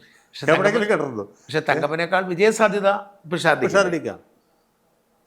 ഈ രാഹുൽ എത്തിയതും അതുകൊണ്ടാണ് വിജയസാധ്യത. രാഹുൽ അവിടെ എത്തിയതും അങ്ങനെയാണ്. അതെ, വിജയസാധ്യത കൊണ്ടാണ്. പിന്നെ തൃത്താലയിൽ ബൽറാമിന് നല്ല സാധ്യതയുണ്ട്. രാജേഷ് തോക്കാൻ സാധ്യത. രാജേഷ് തോൽക്കാനുള്ള സാധ്യത. പിന്നെ നമ്മുടെ ശശി ഒന്നും ജയിക്കില്ല. ശശിയും സുരേഷും ജയിക്കില്ല. മലമ്പുഴയിൽ BJP 2ാം സ്ഥാനത്ത് വരും. BJP 2ാം സ്ഥാനത്ത് വരും. വരും. ഷൊർണൂരിലും ജയസാധ്യത. ഷൊർണൂരിൽ ശങ്കുട്ടി ദാസല്ലേ അതെ, BJP, അയാൾ കുറേ വോട്ട് പിടിക്കും. പക്ഷെ എന്നാലും അവിടെ CPM സ്ഥാനാർത്ഥിയെ ജയിക്കും. അവിടെ ഒന്നും ഒരു മാറ്റത്തിന് സാധ്യത അവിടെ വേറെ സീറ്റുകളൊന്നും ഇല്ല. പട്ടാമ്പിയിൽ കുറേ കൂടി നല്ലൊരു സ്ഥാനാർത്ഥി നിർത്തിയിരുന്നെങ്കിൽ നല്ല മത്സരം ഉണ്ടാക്കാൻ പറ്റും. നമ്മുടെ റിയാസ് മുക്കോളി എന്ന് പറഞ്ഞ ഒരു ചെറുപ്പക്കാരനാണ് കഴിഞ്ഞ അവിടെ മത്സരിച്ചത്. അയാൾ മലപ്പുറം ജില്ലക്കാരനാണ്. അയാൾ വീണ്ടും മത്സരിച്ചെങ്കിൽ ഒരു പക്ഷേ തവണ ജയിക്കും. അയാൾ അവിടെ വർക്ക് ചെയ്തെന്ന് തോന്നുന്നു. 5 കൊല്ലം വർക്ക് ചെയ്തു. അവർ കൊടുത്തില്ല. 5 കൊല്ലം വർക്ക് ചെയ്തവനെ വെറുതെ മുത്തങ്ങ പോലെ പറിച്ചു. എന്നിട്ട് ഈ ഇപ്പോഴത്തെ ഒരു സ്ഥാനാർത്ഥിയെ കൊണ്ട് നിർത്തി. അതും ശശിക്ക് വേണ്ടി അല്ല, പട്ടാമ്പി. പട്ടാമ്പി. അങ്ങനെ അത് പോയി. അവിടെ ലീഗിന് കൊടുത്താലും മതിയായിരുന്നു, അതും പോയി. പിന്നെ പാലക്കാട് ജില്ലയിൽ പിന്നെ കൊങ്ങാട് ആലോചിക്കേണ്ടല്ലോ. അതൊന്നും നോക്കിയിട്ട് കാര്യമില്ല. നെന്മാറ സാധ്യത ഉണ്ടെന്ന് പറയുന്നു. നെന്മാറയിലും വലിയ രക്ഷ. ചിറ്റൂർ കിട്ടും അല്ലേ? ചിറ്റൂർ കറക്റ്റാണ്. ചിറ്റൂരും തൃത്താലയുമാണ് ഇപ്പോൾ ജയിക്കാവുന്ന 2 സീറ്റുകൾ. ചിറ്റൂർ സുമേഷ് അച്യുതൻ നല്ല സ്ഥാനാർത്ഥിയാണ്. പഴയ അച്യുതൻ്റെ മകൻ നല്ല സ്ഥാനാർത്ഥിയാണ്. പിന്നെ കൃഷ്ണൻകുട്ടി ഇല്ല, അതാണ് സൗകര്യം. ഇത് രണ്ടുമാണ് പാലക്കാട് ജില്ലയിൽ ജയിക്കുക. ആലത്തൂരും CPM ആണ്. സാധാരണയിൽ ക്ലച്ച് പിടിക്കാൻ ബുദ്ധിമുട്ടാണ്. പിന്നെ അട്ടിമറി ജയം ഏതെങ്കിലും ഈ പറഞ്ഞ ഏതെങ്കിലും സീറ്റിൽ സംഭവിച്ചാൽ ഇതൊക്കെ വരും. ഇത്രയും നമ്മൾ ഈ മലബാറിലെ ഇത്രയും കാര്യം പറഞ്ഞു വരുമ്പോൾ എങ്ങനെ UDF, കാരണം മലബാറിൻ്റെ പ്രത്യേകത സീറ്റിൽ നിന്ന് മലബാറിൻ്റെ പ്രത്യേകത അവിടെ CPM-ഉം ലീഗും ആണ് ജയിക്കുള്ളൂ. കോൺഗ്രസ് ജയിക്കില്ലെന്നുണ്ട്. ഈ കോൺഗ്രസിൻ്റെ സംഘടനാപരമായ ദൗർബല്യവും പ്രസൻറ്റബിളായിട്ടുള്ള കാൻഡിഡേറ്റ്സിൻ്റെ എന്താണ് വൈരല്യവും സ്ഥാനാർത്ഥി വേണ്ടേ. തൃശ്ശൂരിൽ കാര്യമായി മാറ്റം വരും. തൃശ്ശൂരിൽ ഒരു പരിധി വരെ മാറ്റം വരും. മണലൂർ പ്രതാപൻ നമുക്ക് ആർക്കും ഇഷ്ടമില്ലാത്ത സ്ഥാനാർത്ഥിയാണെങ്കിലും തോക്കണമെന്ന് ആഗ്രഹിക്കുന്ന. അതെ. ഞാൻ തോക്കറിന്റെ ഞാൻ കണ്ടു. കാരണം അയാളുടെ ഒരു കാപട്യം സാറിന് അങ്ങനെ അഭിപ്രായം തോന്നുന്നു. പിന്നെ തീർച്ചയായും അടിപൊളി കാപട്യം അല്ലേ? അതെ. സഹിക്കാൻ പറ്റാത്ത നുണയേ പറയും. ഏത് രാഷ്ട്രീയക്കാർക്കും അടിസ്ഥാനപരമായിട്ടൊരു കാപട്യം ഉണ്ടാവും. അതെ, അത് കുഴപ്പമില്ല. കാപട്യത്തിൽ അധിഷ്ഠിതമാണ് രാഷ്ട്രീയം. അതെ. പക്ഷെ അടിപൊളി. അതെ. പക്ഷെ അയാൾ ജയിക്കും അല്ലേ? അയാൾ ജയിക്കും. തവണ മന്ത്രിയോ ഇത്തവണ എനിക്ക് ഫൈറ്റ് ചെയ്യാൻ ഒരാളായി. അൻവറിനും എന്തോ സമ്മാനം കൊടുക്കുന്ന സതീശൻ പറഞ്ഞിരിക്കുന്നത്. ജയിച്ചു വന്നാൽ ജയിക്കത്തിൽ ഉറപ്പുള്ളതോട് പറഞ്ഞായിരിക്കും. ആദ്യമോ പിന്നെയോ മണലൂര് വരുന്നു. മണലൂർ ജയിക്കുന്നു. തൃശ്ശൂർ രാജൻ പല്ലൻ ജയിക്കും, കയറി വരാൻ സാധ്യതയുണ്ട്. അയാളാണ് ടോപ്പ് ആയിട്ട് നിൽക്കുന്നത്. പക്ഷേ അത് എത്രമാത്രം വോട്ട് LDF സ്ഥാനാർത്ഥി പിടിക്കും എന്നുള്ളതിനെ ആശ്രയിച്ചിരിക്കണം. അതൊരു ശരിക്കും ത്രികോണ മത്സരത്തിലേക്ക് പോവുകയാണെങ്കിൽ പത്മജിക്ക് സാധ്യത, അല്ലെങ്കിൽ രാജൻ പല്ലൻ ജയിക്കാനാണ് സാധ്യത. അയാളാണ്. ഇവർ തമ്മിൽ ഡയറക്റ്റ് ഫൈറ്റ് വന്നാൽ പല്ലൻ ജയിക്കും. നേരെ മറിച്ച് ഈ CPI സ്ഥാനാർത്ഥി എത്ര വോട്ട് പിടിക്കും എന്നുള്ളതിനെ ആശ്രയിച്ച് ത്രികോണ മത്സരത്തിലേക്ക് പോയാൽ നമ്മൾ പാലക്കാട് പറഞ്ഞ പോലെ അല്ലെങ്കിൽ ഇവിടെയൊക്കെ പറഞ്ഞ പോലെ ത്രികോണ മത്സരത്തിലേക്ക് പോയാലേ പത്മജയ്ക്ക് സാധിച്ചു. തൃശ്ശൂരിൽ അതുപോലെ പിന്നെ അവർക്ക് ജയിക്കാവുന്ന സീറ്റ് ചാലക്കുടി, നിലവിൽ അവരുടെ സിറ്റിംഗ് സീറ്റ് നിലനിർത്തും. കൊടുങ്ങല്ലൂർ ജനീഷ് എന്താണ് ചെറുപ്പക്കാരൻ നമ്മുടെ KS യൂത്തിൻ്റെ പ്രസിഡന്റാണ്. ജനീഷ് അങ്ങനെന്തോല്ലേ ഒന്നും സംഭവിക്കില്ല. അയാളും മത്സരമൊക്കെ ഉണ്ടാക്കിയിട്ടുണ്ട്. പക്ഷേ അതിനപ്പുറത്തേക്ക് വല്ലതും ചെയ്യാൻ പറ്റുമെന്ന് സംശയം. അവിടെയാണ് നമ്മുടെ ഉമ്മൻചാണ്ടിയുടെ മകളുടെ ഭർത്താവ് 2020 സ്ഥാനാർത്ഥിയായിട്ട് മത്സരിക്കുന്നത് കൊടുങ്ങല്ലൂർ സീറ്റിൽ. അങ്ങനെ തൃശ്ശൂർ വേറെ ഉണ്ടാവും. തൃശ്ശൂർ പിന്നെ നാട്ടിക, ഗുരുവായൂർ, ഇതൊന്നും വലിയ രക്ഷയുള്ള സീറ്റുകളല്ല. ഗുരുവായൂർ ലീഗിൻ്റെ സീറ്റല്ലേ? ഗുരുവായൂർ ലീഗിൻ്റെ സീറ്റാണ്. അവിടെ മറ്റേ അക്ബർ എന്ന് പറഞ്ഞ CPM-ൻ്റെ സാമാന്യ ജനകീയനായ സ്ഥാനാർത്ഥിയാണ്. അതൊരു വലിയ മാർക്സിസ്റ്റ് കോട്ടയായിട്ട് മാറി. പഴയ ലീഗ് കോട്ട മാറി. പക്ഷെ മുസ്ലിം ഭൂരിപക്ഷ മണ്ഡലമല്ലേ? 45 നല്ല ശതമാനം. എന്നിട്ട് എങ്ങനെയാണ് CPM-ന് ഇത്രയും വലിയ? അല്ല, അവർ ലോക്കലായിട്ട് നല്ല സപ്പോർട്ടുള്ള ആളുകൾ. നേരത്തെ അബ്ദുൽ ഖാദറും ഇപ്പോൾ അക്ബറും. അങ്ങനെയാണ്. ഇത്തവണ മുസ്ലിങ്ങൾ CPM-ന് എതിരാകുമ്പോൾ ഒരു പക്ഷേ എന്നാൽ പോലും അവിടെ ലോക്കലായിട്ട് സപ്പോർട്ടുള്ള ഒരാൾക്ക് ആ സപ്പോർട്ട് കൊണ്ട് ജയിക്കാം. അങ്ങനെയാണ്. പിന്നെയോ തൃശ്ശൂർ കഴിഞ്ഞ് നമ്മൾ പിന്നെ എറണാകുളത്തേക്ക് വരണം. പിന്നെ ചാലക്കുടിയിൽ ഇവർക്ക് ജയിക്കാവുന്ന സീറ്റ്. അതെ. അപ്പോൾ ഇതാണ്. പിന്നെ എറണാകുളം ജില്ലയിലേക്ക് വരുമ്പോൾ സംഗതികൾ LDF-ന് ജയിക്കാവുന്ന, അത് പറയാം എളുപ്പം. LDF ജയിക്കാവുന്ന സീറ്റ് കളമശ്ശേരി, കൊച്ചി, കളമശ്ശേരി ജയിക്കുമോ? അയാൾ ഒരു ഒരു കപടനാട്യക്കാരനല്ലേ? കപടനാട്യക്കാരനാണ്. അതുകൊണ്ടെന്താ അവിടെ മുഹമ്മദ് ഷിയാസ് ആയിരുന്നു UDF സ്ഥാനാർത്ഥിയെങ്കിൽ ജയിക്കുമായിരുന്നു. നല്ല സ്ഥാനാർത്ഥിയാണ്. ലീഗ് പക്ഷേ സീറ്റ് കൊടുക്കും. ഇവിടെ ലീഗിന് പറയത്തക്ക വേരുപടലം ഇല്ലാത്ത സ്ഥലമാണ് കളമശ്ശേരി. മുസ്ലിം നന്നായിട്ടുണ്ട്, എറണാകുളം ജില്ലയിലെ ഏറ്റവും അധികം മുസ്ലിങ്ങളുടെ മണ്ഡലമാണെന്ന് പറഞ്ഞാലും മുസ്ലിം ലീഗ് ഇല്ല. കോൺഗ്രസ്സുകാർ ധാരാളമുണ്ട്, എല്ലാ സമുദായക്കാരും ഉണ്ട്. കോൺഗ്രസ്സിന് ഒരു സീറ്റാണ്. അപ്പോൾ ഇവിടെയുള്ള മുഴുവൻ കോൺഗ്രസ്സുകാരും ഈ ഒറ്റ കാരണത്താൽ ലീഗിനെതിരാണ്, ലീഗ് സ്ഥാനാർത്ഥിക്കെതിരാണ്. ലീഗിനകത്ത് തന്നെ പന്തം കൊളുത്തി പടയാണ്. അതിൽ തന്നെ ഈ ഗഫൂർ ഒരു പ്രസൻറ്റബിൾ ആയിട്ടുള്ള കാൻഡിഡേറ്റ് അല്ല, അതാണ് പ്രശ്നം. അപ്പോൾ കാൻഡിഡേറ്റിന് ഒരു വോട്ടുണ്ട്. പിന്നെ പി രാജീവിന് വേറൊരു ഗുണമുണ്ട്. അദ്ദേഹം വലിയ സാമ്രാജ്യത്വ വിരുദ്ധമൊക്കെ പറയുമെങ്കിലും വോട്ടുകൾ കൃത്യമായിട്ട് പർച്ചേസ് ചെയ്യാൻ പുള്ളിക്കാരൻ അറിയാം. അതാണ് അദ്ദേഹത്തിൻ്റെ ഒരു. അപ്പോൾ അയാൾ ജയിച്ചേക്കും. അയാൾ ജയിക്കും. പിന്നെ എറണാകുളം ജില്ലയിൽ 14 സീറ്റും UDF ജയിച്ചാലേ രാജീവ് തോൽക്കും. ആണോ? അപ്പം പിന്നെ രണ്ടാമത് വൈപ്പിന് അവർ തന്നെ കിട്ടും. വൈപ്പിൻ കുറച്ച് തുലാസിലായിട്ടുള്ള സീറ്റാണ്. അവിടെ നല്ലൊരു സ്ഥാനാർത്ഥിയെ കിട്ടിയില്ല. ടോണി ചമ്മണിയാണ് LDF സ്ഥാനാർത്ഥി, അല്ല UDF സ്ഥാനാർത്ഥി. UDF സ്ഥാനാർത്ഥി. നേരെ മറിച്ച് വൈപ്പിൻ കരയിൽ ജനിച്ചു വളർന്ന ഒരു ലത്തീൻ കത്തോലിക്കനായിരുന്നെങ്കിൽ നന്നായിട്ട് ഫെയർ ചെയ്തത്. അതാണ് അതിൻ്റെ ഒരു പരാധീനത. അതിപ്പോൾ ഒരു 50-50 ആയിട്ട് നിൽക്കുക. ടോണി ചമ്മണിയും മറ്റേ MB ഷൈനി എന്ന് പറഞ്ഞൊരു വനിതാ നേതാവാണ്. പിന്നെ തൃപ്പൂണിത്തുറ ഇതുപോലെ തന്നെ. തൃപ്പൂണിത്തുറക്കാർ കറങ്ങിപ്പോളൂ, കാരണം എല്ലാ സ്ഥാനാർത്ഥികളും ഒരുപോലെ കഞ്ഞികളാണ്. ദീപക് അതൊക്കെ ഭയങ്കര നല്ല അയാൾ ഒട്ടും ഇമ്പ്രസീവ് ആയിട്ടുള്ളൊരു സ്ഥാനം അല്ല. ദീപക് ജോയി ഒരു ഇമ്പ്രസീവ് ആയിട്ടുള്ള കാൻഡിഡേറ്റേ അല്ല. മറ്റേ ആൾ അതിനേക്കാളും മോശം. ഈ പുഷാരടി അവിടെ നിർത്തിയായിരുന്നു ഒരു പക്ഷേ അയാൾ പാട്ടുപാടി ജയിക്കത്തില്ല. പിന്നെ ഇതിനെ കോൺഗ്രസ് പിന്നെ അങ്ങനെ കാണിച്ചപ്പോൾ അല്ലാതെ എറണാകുളം ജില്ലയിൽ ഈഴവ സംവരണ മണ്ഡലമാണ്. ഈ തൃപ്പൂണിത്തുറ അതിൻ്റെ ഒപ്പിച്ചാണ് അതുകൊണ്ട് കൊടുത്തത്. അപ്പോൾ പിന്നെ അവിടെയും ടൈറ്റാ. അവിടെ ഈ പറഞ്ഞ പോലെയാണ്. എന്നാലും ദീപക് ജോയിക്ക് ആയിരിക്കും അല്പം ഭേദം എന്ന് വേണമെങ്കിൽ പറയാം. അത്രേ ഉള്ളൂ. പിന്നെ ഷിയാസിൻ്റെ കാര്യം കഷ്ടമാണ്. ഷിയാസിൻ്റെ കാര്യം കഷ്ടമാണ്. അവിടെ മെത്രാനടക്കം എതിരാണ്. ഷിയാസ് ജയിക്കേണ്ട സ്ഥാനാർത്ഥിയാണ്. ജയിക്കേണ്ട സ്ഥാനാർത്ഥിയാണ്. നിർബന്ധമായിട്ടും ജയിക്കേണ്ട സ്ഥാനാർത്ഥി. പക്ഷെ നമ്മൾ ഇങ്ങോട്ട് വന്നാൽ പെരുമ്പാവൂര്, ആലുവ, മൂവാറ്റുപുഴ, കോതമംഗലം, കുന്നത്തുനാട്, പിറവം. പിറവത്തൊക്കെ വലിയ പറയേണ്ട കാര്യമില്ല. ഒന്നും പറയേണ്ട ആവശ്യം. എന്തായാലും ഇത്തവണ കോതമംഗലത്ത് ഷിബു ജയിച്ചേക്കും. കോതമംഗലത്ത് ഷിബു ജയിക്കേണ്ടതാണ്. പക്ഷേ അതിൽ ഷാജ ഒരു ചെറിയ കാര്യമുണ്ട്. കോതമംഗലത്ത് ഈ യാക്കോബായക്കാരും കത്തോലിക്കരും തമ്മിൽ ഉള്ളുകൊണ്ടൊരു സ്പർദ്ധയുണ്ട്. പ്രകടമല്ല, പക്ഷെ അത് അവിടെ ഉണ്ട്. അപ്പോൾ ഈ ഷിബു തെക്കുംപുറം യാക്കോബായക്കാരനും മറ്റേ ആൾ കത്തോലിക്കനും. അപ്പോൾ സഭയുടെ കൈവപ്പുള്ള അച്ഛന്മാരും കന്യാസ്ത്രീകളൊക്കെ ഉള്ളുകൊണ്ട് ആൻ്റണിയെ ഓമനിക്കുന്ന ഒരു ചെറുപ്പക്കാരനാണ് ആൻ്റണി. അതാണ് അദ്ദേഹത്തിൻ്റെ ഒരു വിജയ രഹസ്യം. മാത്രമല്ല എനിക്കത് മൂവാറ്റുപുഴയും പെരുമ്പാവൂരും കോതമംഗലൊക്കെ യാക്കോബായക്കാരൻ. പെരുമ്പാവൂർ കത്തോലിക്കനാണ് മനോജ് മൂത്താടൻ. കത്തോലിക്കനാണല്ലേ? അല്ല, എന്നാലും മൂവാറ്റുപുഴയും കോതമംഗലം തമ്മിലാണ്. മൂവാറ്റുപുഴയിൽ യാക്കോബായക്കാരൻ വന്നപ്പോൾ മറ്റിടത്ത് കത്തോലിക്കൻ വേണമല്ലോ. അങ്കമാലിയിൽ പ്രശ്നം ടെസ്റ്റ് അങ്കമാലിയിൽ പ്രശ്നം. അങ്കമാലിൽ നല്ല സ്ഥാനാർത്ഥിയാണ് CPM-ൻ്റെ. പക്ഷേ എന്തെങ്കിലും പറ്റും, അയാൾ പെരുമ്പാവൂർ നല്ല സ്ഥാനാർത്ഥിയാണ്. സാജു പോൾ വീണ്ടും വന്നു. സാജു പോൾ പെരുമ്പാവൂരായിരുന്നെങ്കിൽ ഒന്നാം തരം സ്ഥാനാർത്ഥിയാണ്. അവിടെ വലിയ അങ്ങനെയാണല്ലോ അയാൾ പിടിച്ചെടുത്തത്. അതെ. അല്ല, അപ്പം ഈ നമ്മുടെ അങ്കമാലി സ്ഥാനാർത്ഥിക്കെതിരെ എന്തോ ലൈംഗികവാദം കൊണ്ടുവരുന്നു പറഞ്ഞൊരു ഊഹാവോ ഉണ്ടായിരുന്നു. അത് കൊണ്ടുവന്നില്ല. തെരഞ്ഞെടുപ്പ് സമയത്ത് വരുമെന്നാണ് നമ്മുടെ പല ഓൺലൈൻ സിംഹങ്ങളും അവകാശപ്പെട്ടത്, ഗർജിച്ചത്. പക്ഷെ അങ്ങനെ ഒന്നും സംഭവിച്ചില്ല. അപ്പോൾ എറണാകുളത്ത് UDF-ന് നല്ല അപ്പർ ഹാൻഡ് ഉണ്ട്. കഴിഞ്ഞ തവണത്തെ 5 സീറ്റ് ഇത്തവണ LDF-ന് 4 സീറ്റായിട്ടോ അല്ലെങ്കിൽ 3 സീറ്റായിട്ടോ വർദ്ധിക്കാൻ സാധ്യതയുണ്ട്. അത്രേ ഉള്ളൂ. 12 സീറ്റാവും, 13 സീറ്റ് വരെയൊക്കെ പോയേക്കാം. വളരെ അനുകൂല സാഹചര്യത്തിൽ. പക്ഷേ ഓക്കെ. അപ്പോൾ നമുക്ക് ഇടുക്കിയിൽ രാഷ്ട്രീയ ചിത്രം മൊത്തത്തിൽ മാറി. തൊടുപുഴയിൽ അപ്പു ജയിക്കും, യാതൊരു സംശയവും, വലിയ ഭൂരിപക്ഷത്തിൽ ജയിക്കും. പിന്നെ ഇടുക്കിയിൽ വലിയ ഫൈറ്റാണ്. റോയി കെ പൗലോസ് മുന്നിലെത്തിയെന്നാണ് അതെ പൊതുവെയുള്ള ധാരണ. പക്ഷേ റോഷി അഗസ്റ്റിന് അങ്ങനെ എഴുതി തള്ളാൻ പറ്റില്ല. 25 ഇങ്ങനെയുള്ള സ്ഥാനാർത്ഥികളെയൊക്കെ നമ്മൾ വിചാരിക്കണ പോലെയല്ല. ഈ പഞ്ചായത്ത് തെരഞ്ഞെടുപ്പിലെ കണക്ക് വെച്ചിട്ട് ഇതിൽ കൂട്ടി കഴിഞ്ഞാൽ ഒരു സ്ഥലത്ത് എത്തില്ല. റോഷി വലിയൊരു അഭ്യാസിയാണ്. 25 കൊല്ലം അവിടെ MLA. 25 കൊല്ലം MLA ആയിരുന്നു.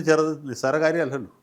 അപ്പോൾ പുള്ളി ആയതുകൊണ്ട് നമുക്കത് പൂർണ്ണമായിട്ട് UDF ജയിക്കുമെന്ന് പറയാൻ പറ്റില്ല. വർക്കും മറ്റു കാര്യങ്ങളൊക്കെ നോക്കിക്കഴിഞ്ഞാൽ റോയി കെ പൗലോസ് ജയിക്കും. പിന്നെ ഒരുപാട് കാലം കൂടിയിട്ട് ഒരു കോൺഗ്രസ്സുകാരൻ കൈപ്പറ്റി അടയാളത്തിൽ മത്സരിക്കുന്നത്, അതിൻ്റെ ഒരു ആവേശമുണ്ട്. പിന്നെ പീരുമേട്ടിലും UDF-ന് അനുകൂലമായ സാഹചര്യമാണ്. ഉടുമ്പൻചോലയിലും ഒരു പക്ഷേ മാറിയേക്കാം. പിന്നെ അത്രയാണെങ്കിൽ പിന്നെ ദേവികുളം ആ കൂടുതൽ പോകേണ്ടതാണ്. അപ്പോൾ ഒരു പക്ഷേ 5-ൽ 5 കിട്ടിയേക്കാം എന്ന. ശരിക്കും UDF-ന് ഒരു മേൽക്കൈ വരാൻ പോകുന്നത് ഇടുക്കി ജില്ലയിലാണ്. ചെറിയൊരു സാധ്യത മാത്രം റോഷിക്കാവും കൂടുതൽ. റോഷി അവിടെ ഉള്ളതുകൊണ്ട് നമുക്കതിപ്പോൾ പ്രഡിക്റ്റ് ചെയ്യാൻ പറ്റില്ലെന്ന് മാത്രം. നമ്മൾ കോട്ടയത്തേക്ക് വന്നാൽ കോട്ടയത്തേക്ക് വരുമ്പോൾ കോട്ടയത്ത് ജയം ഉറപ്പിച്ച രണ്ടുപേരും, ഒന്ന് തിരുവഞ്ചൂർ രാധാകൃഷ്ണൻ, മറ്റത് ചാണ്ടി ഉമ്മനുണ്ട്. അവർ രണ്ട് ചാണ്ടി വലിയ ഭൂരിപക്ഷം വലിയ ഭൂരിപക്ഷത്തിൽ ചെയ്യും. പിന്നെ മാണി സി കാപ്പൻ ആണ് ഫേവറേറ്റ്. എവിടെ? പാലായി. ജോസ് കെ മാണി അവസാന ഘട്ടത്തിൽ ഒരുപാട് പണമൊക്കെ ചിലവഴിച്ച് വലിയൊരു ഷോ ഉണ്ടാക്കിയിട്ടുണ്ട്. അതിനപ്പുറത്തേക്ക് അത് ഈ പറഞ്ഞ പോലെ ശരിക്കും ത്രികോണ മത്സരത്തിലേക്ക് പോയാലേ ജോസ് കെ മാണിക്ക് സാധ്യത ഉള്ളൂ. നേർക്ക് നേർ പോരാട്ടമാണെങ്കിൽ കാപ്പനെ ജയിക്കും. പൊതുവേ പാലായിലുള്ള സംസാരം കാപ്പൻ ജയിക്കും എന്നുള്ളതാണ്. ആളുകൾ ആഗ്രഹിക്കുന്ന കാപ്പൻ്റെ ജയമാണ്. ഏറ്റുമാനൂർ ഈ പറഞ്ഞ പോലെ വലിയ വൈക്കത്ത് CPI സ്ഥാനാർത്ഥിയെ ജയിക്കാനാണ് സാധ്യത. നല്ല സ്ഥാനാർത്ഥിയാണ് UDFൻ്റെ. പയ്യൻ മിടുക്കൻ ഏസ്യക്കാരനാണ്. എന്നാലും ജയിക്കാൻ മണ്ഡലം അതല്ലേ. ഏറ്റുമാനൂർ വലിയ മത്സരമാണ്. നാട്ടകം സുരേഷ് സർവ്വശക്തിയും സന്നാഹങ്ങളും എടുത്ത് ഫൈറ്റ് ചെയ്തു. അത് ഒരുപാട് കാലത്തിന് ശേഷം ഒരു കൈപ്പത്തി വരുന്നതാണ്. പക്ഷേ വാസവൻ എന്ന് പറഞ്ഞാൽ ഒരു വലിയ പ്രതിഭാസമാണ്. ഇഷ്ടംപോലെ കാശും. പിന്നെ അല്ലേ, കാശിന് കാശ്, ആൾ സ്വാധീനത്തിന് ആൾ സ്വാധീനം, സാംസ്കാരിക നായകരുടെ പിന്തുണയുണ്ട് നമ്മൾ വിചാരിക്കണം. അപ്പം അങ്ങനെ വാസവൻ ഒരു വലിയ വടവൃക്ഷമായിട്ട് നിൽക്കുകയാണ് ഏറ്റുമാനൂർ. വാസവൻ സഖാവെന്ന് പറയില്ലോ ആളുകൾ, വാസവൻ സാറെന്ന് പോലും പറയില്ല. വാസവൻ ചേട്ടനാണ്. സജി ചെറിയാനും വാസവനും തമ്മിലുള്ള വ്യത്യാസം, സജി ചെറിയാനും ബുദ്ധിയില്ല, വാസവന് ബുദ്ധിയുണ്ട്. ഭയങ്കര ബുദ്ധിയുണ്ട്. ഈ കേരള കോൺഗ്രസിന്റെ മറ്റ് സീറ്റിൽ കാഞ്ഞിരപ്പള്ളി ജയരാജൻ തന്നെ. കാഞ്ഞിരപ്പള്ളിയിൽ ജയരാജേട്ടൻ ജയിക്കും. ചങ്ങനാശ്ശേരിയിൽ നല്ല മത്സരമാണ്. ഒരു പക്ഷേ ജോബ് മൈക്കിൾ ജയിച്ചേക്കാം എന്ന് എനിക്ക് തോന്നുന്നു. മറ്റേയാളും ഗംഭീര സ്ഥാനാർത്ഥിയാണ്. പൂഞ്ഞാറിൽ ത്രികോണ മത്സരമാണ്. ത്രികോണമാണ്. ഭയങ്കര ത്രികോണത്തിലേക്ക് പോയാലേ PC-ക്ക് സാധ്യതയുള്ളൂ. നേർക്ക് നേർ പോരാട്ടമാണെങ്കിൽ കോൺഗ്രസ് സ്ഥാനാർത്ഥി ജയിക്കും. കഴിഞ്ഞ പ്രാവശ്യം കോൺഗ്രസ് സ്ഥാനാർത്ഥി മൂന്നാമതായിരുന്നു. അതെ. പക്ഷേ ഇക്കാര്യം തിരിച്ച് അങ്ങനെ വരണമെന്നില്ല. അത് കോൺഗ്രസിന് കിട്ടേണ്ടിരുന്ന വോട്ടുകൾ കുളത്തുങ്കലിലേക്ക് പോയതുകൊണ്ട് സംഭവിച്ചു. പിന്നെ നമ്മൾ കടുത്തുരുത്തിയിലൊന്നും കടുത്തുരുത്തിയിൽ ഒരു മാറ്റമില്ല. മോൻസ് തന്നെ ജയിക്കും. പിന്നെ കോട്ടയം കഴിഞ്ഞല്ലോ. പിന്നെ ഏതാ സീറ്റിൽ? കോട്ടയത്തെ പറ്റി ഏകദേശം തീർന്നു തോന്നുന്നു. ചുരുക്കി പറഞ്ഞാൽ അവർക്ക് അവിടെ സാധ്യത എന്ന് പറഞ്ഞാൽ വൈക്കം മാത്രം ഉറപ്പ് പറയാൻ പറ്റത്തുള്ളൂ അല്ലേ? വൈക്കവും കാഞ്ഞിരപ്പള്ളി ആ രണ്ടും ഉറപ്പ് പറയാൻ പറ്റത്തുള്ളൂ. ബാക്കിയെല്ലാം എല്ലാം പോയതും ആടി നിൽക്കുന്നതുമായ മണ്ഡലങ്ങളാണ്. ഞാൻ മറ്റു വിധത്തിൽ അറിയാൻ കഴിഞ്ഞെന്ന് വെച്ചാൽ മാർത്തോമ മെത്രാപ്പോലീത്ത തന്നെ മറ്റ് സഹവൈദികരോട് പറഞ്ഞു, നമ്മൾ ഇത്തവണയും മാത്യുവിനെ തന്നെ സഹായിക്കണം എന്നാണ് ഞാൻ പല സോഴ്സിൽ നിന്ന് അറിയാൻ. ഇപ്പം ജയിച്ചേക്കുന്നാണ് പറയുന്നത്. ഞാൻ പറഞ്ഞത് മാത്യു ആയതുകൊണ്ട് ഈ വാസവൻ പണം കൊണ്ട് ജയിക്കും എന്ന് പറഞ്ഞ പോലെ മാത്യു ഒരുപക്ഷെ ഈ ധാർമ്മിക ശക്തി കൊണ്ട് ഒരുപക്ഷെ ജയിക്കാം. ധാർമ്മിക ശക്തി കൊണ്ട് മാത്രമേ ജയിക്കാൻ പറ്റൂ.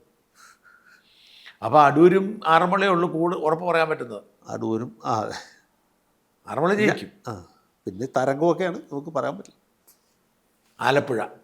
ആലപ്പുഴ ജില്ലയിലേക്ക് വരുമ്പോൾ ഇപ്പം ആകെപ്പാടെ രമേശ് ചെന്നിത്തല ഇത് മാത്രമേ ഉള്ളൂ. കുട്ടനാട് ഉറപ്പായിട്ട് പോകും. ഉറപ്പായിട്ട് UDF ജയിക്കും. ജയിക്കേണ്ടതാണ്. കാരണം എന്ന് വെച്ചാൽ അത്രയും ഈ തോമസ് ഒക്കെ എന്ന് വെച്ചാൽ കേരള രാഷ്ട്രീയത്തിൽ തന്നെ. പിന്നെ ഷാനിമോൾ ഉസ്മാൻ നല്ല ഫൈറ്റ് കൊടുത്തിട്ടുണ്ട് അരൂര്. ഈ പറഞ്ഞ പോലെ സാമുദായികമായ ഒരു പ്രശ്നം അതിൻ്റെ അകത്ത് വരും, ദലീമയും ആയിട്ട്. പിന്നെ ചേർത്തലയിൽ പ്രസാദ് തന്നെ ജയിക്കാനാണ് സാധ്യത. ആലപ്പുഴയിൽ ചിത്തരഞ്ച്. മാവേലിക്കര അരുൺ. അതിൽ മാറ്റമില്ല. സജിച്ചെറിയാൻ തന്നെ ചെയ്യും. പിന്നെ അമ്പലപ്പുഴയാണ്. അമ്പലപ്പുഴയാണല്ലോ നമ്മുടെ മെയിൻ വിഷയം. അതെ, അമ്പലപ്പുഴയിൽ പല തലത്തിലുമാണ് ഈ ഏറ്റുമുട്ടൽ നടക്കുന്നത്. രാഷ്ട്രീയമായിട്ടും ധാർമ്മികമായിട്ടും സാമുദായികമായിട്ടും. ഇതൊക്കെ കഴിഞ്ഞാലും സുധാകരൻ ജയിക്കുന്നതാണ് എൻ്റെ ഒരു റീഡിങ്. ജയിക്കും. അത് കായംകുളത്ത് ആവർത്തിക്കും. അത് കായംകുളത്തെയും ബാധിക്കും. അതിൻ്റെ ഒരു ഇമ്പാക്റ്റ് കുട്ടനാട്ടിലും കായംകുളത്തും ഉണ്ട്. കുട്ടനാടുണ്ട്. കാരണം കുട്ടനാടും തന്നെ അവിടുത്തെ ഒരു ലോക്കൽ സെക്രട്ടറി വിളിച്ചിരുന്നു. ഞങ്ങളൊക്കെ മനസ്സുകൊണ്ട് സുധാകരൻ സഖാവിനൊപ്പം വന്നു. കുട്ടനാട്ടിൽ LDF സ്ഥാനത്ത് 3ാം സ്ഥാനത്താവുന്നതാണ് അഭിജ്ഞ വൃത്തങ്ങൾ പറയുന്നത്. ആണോ?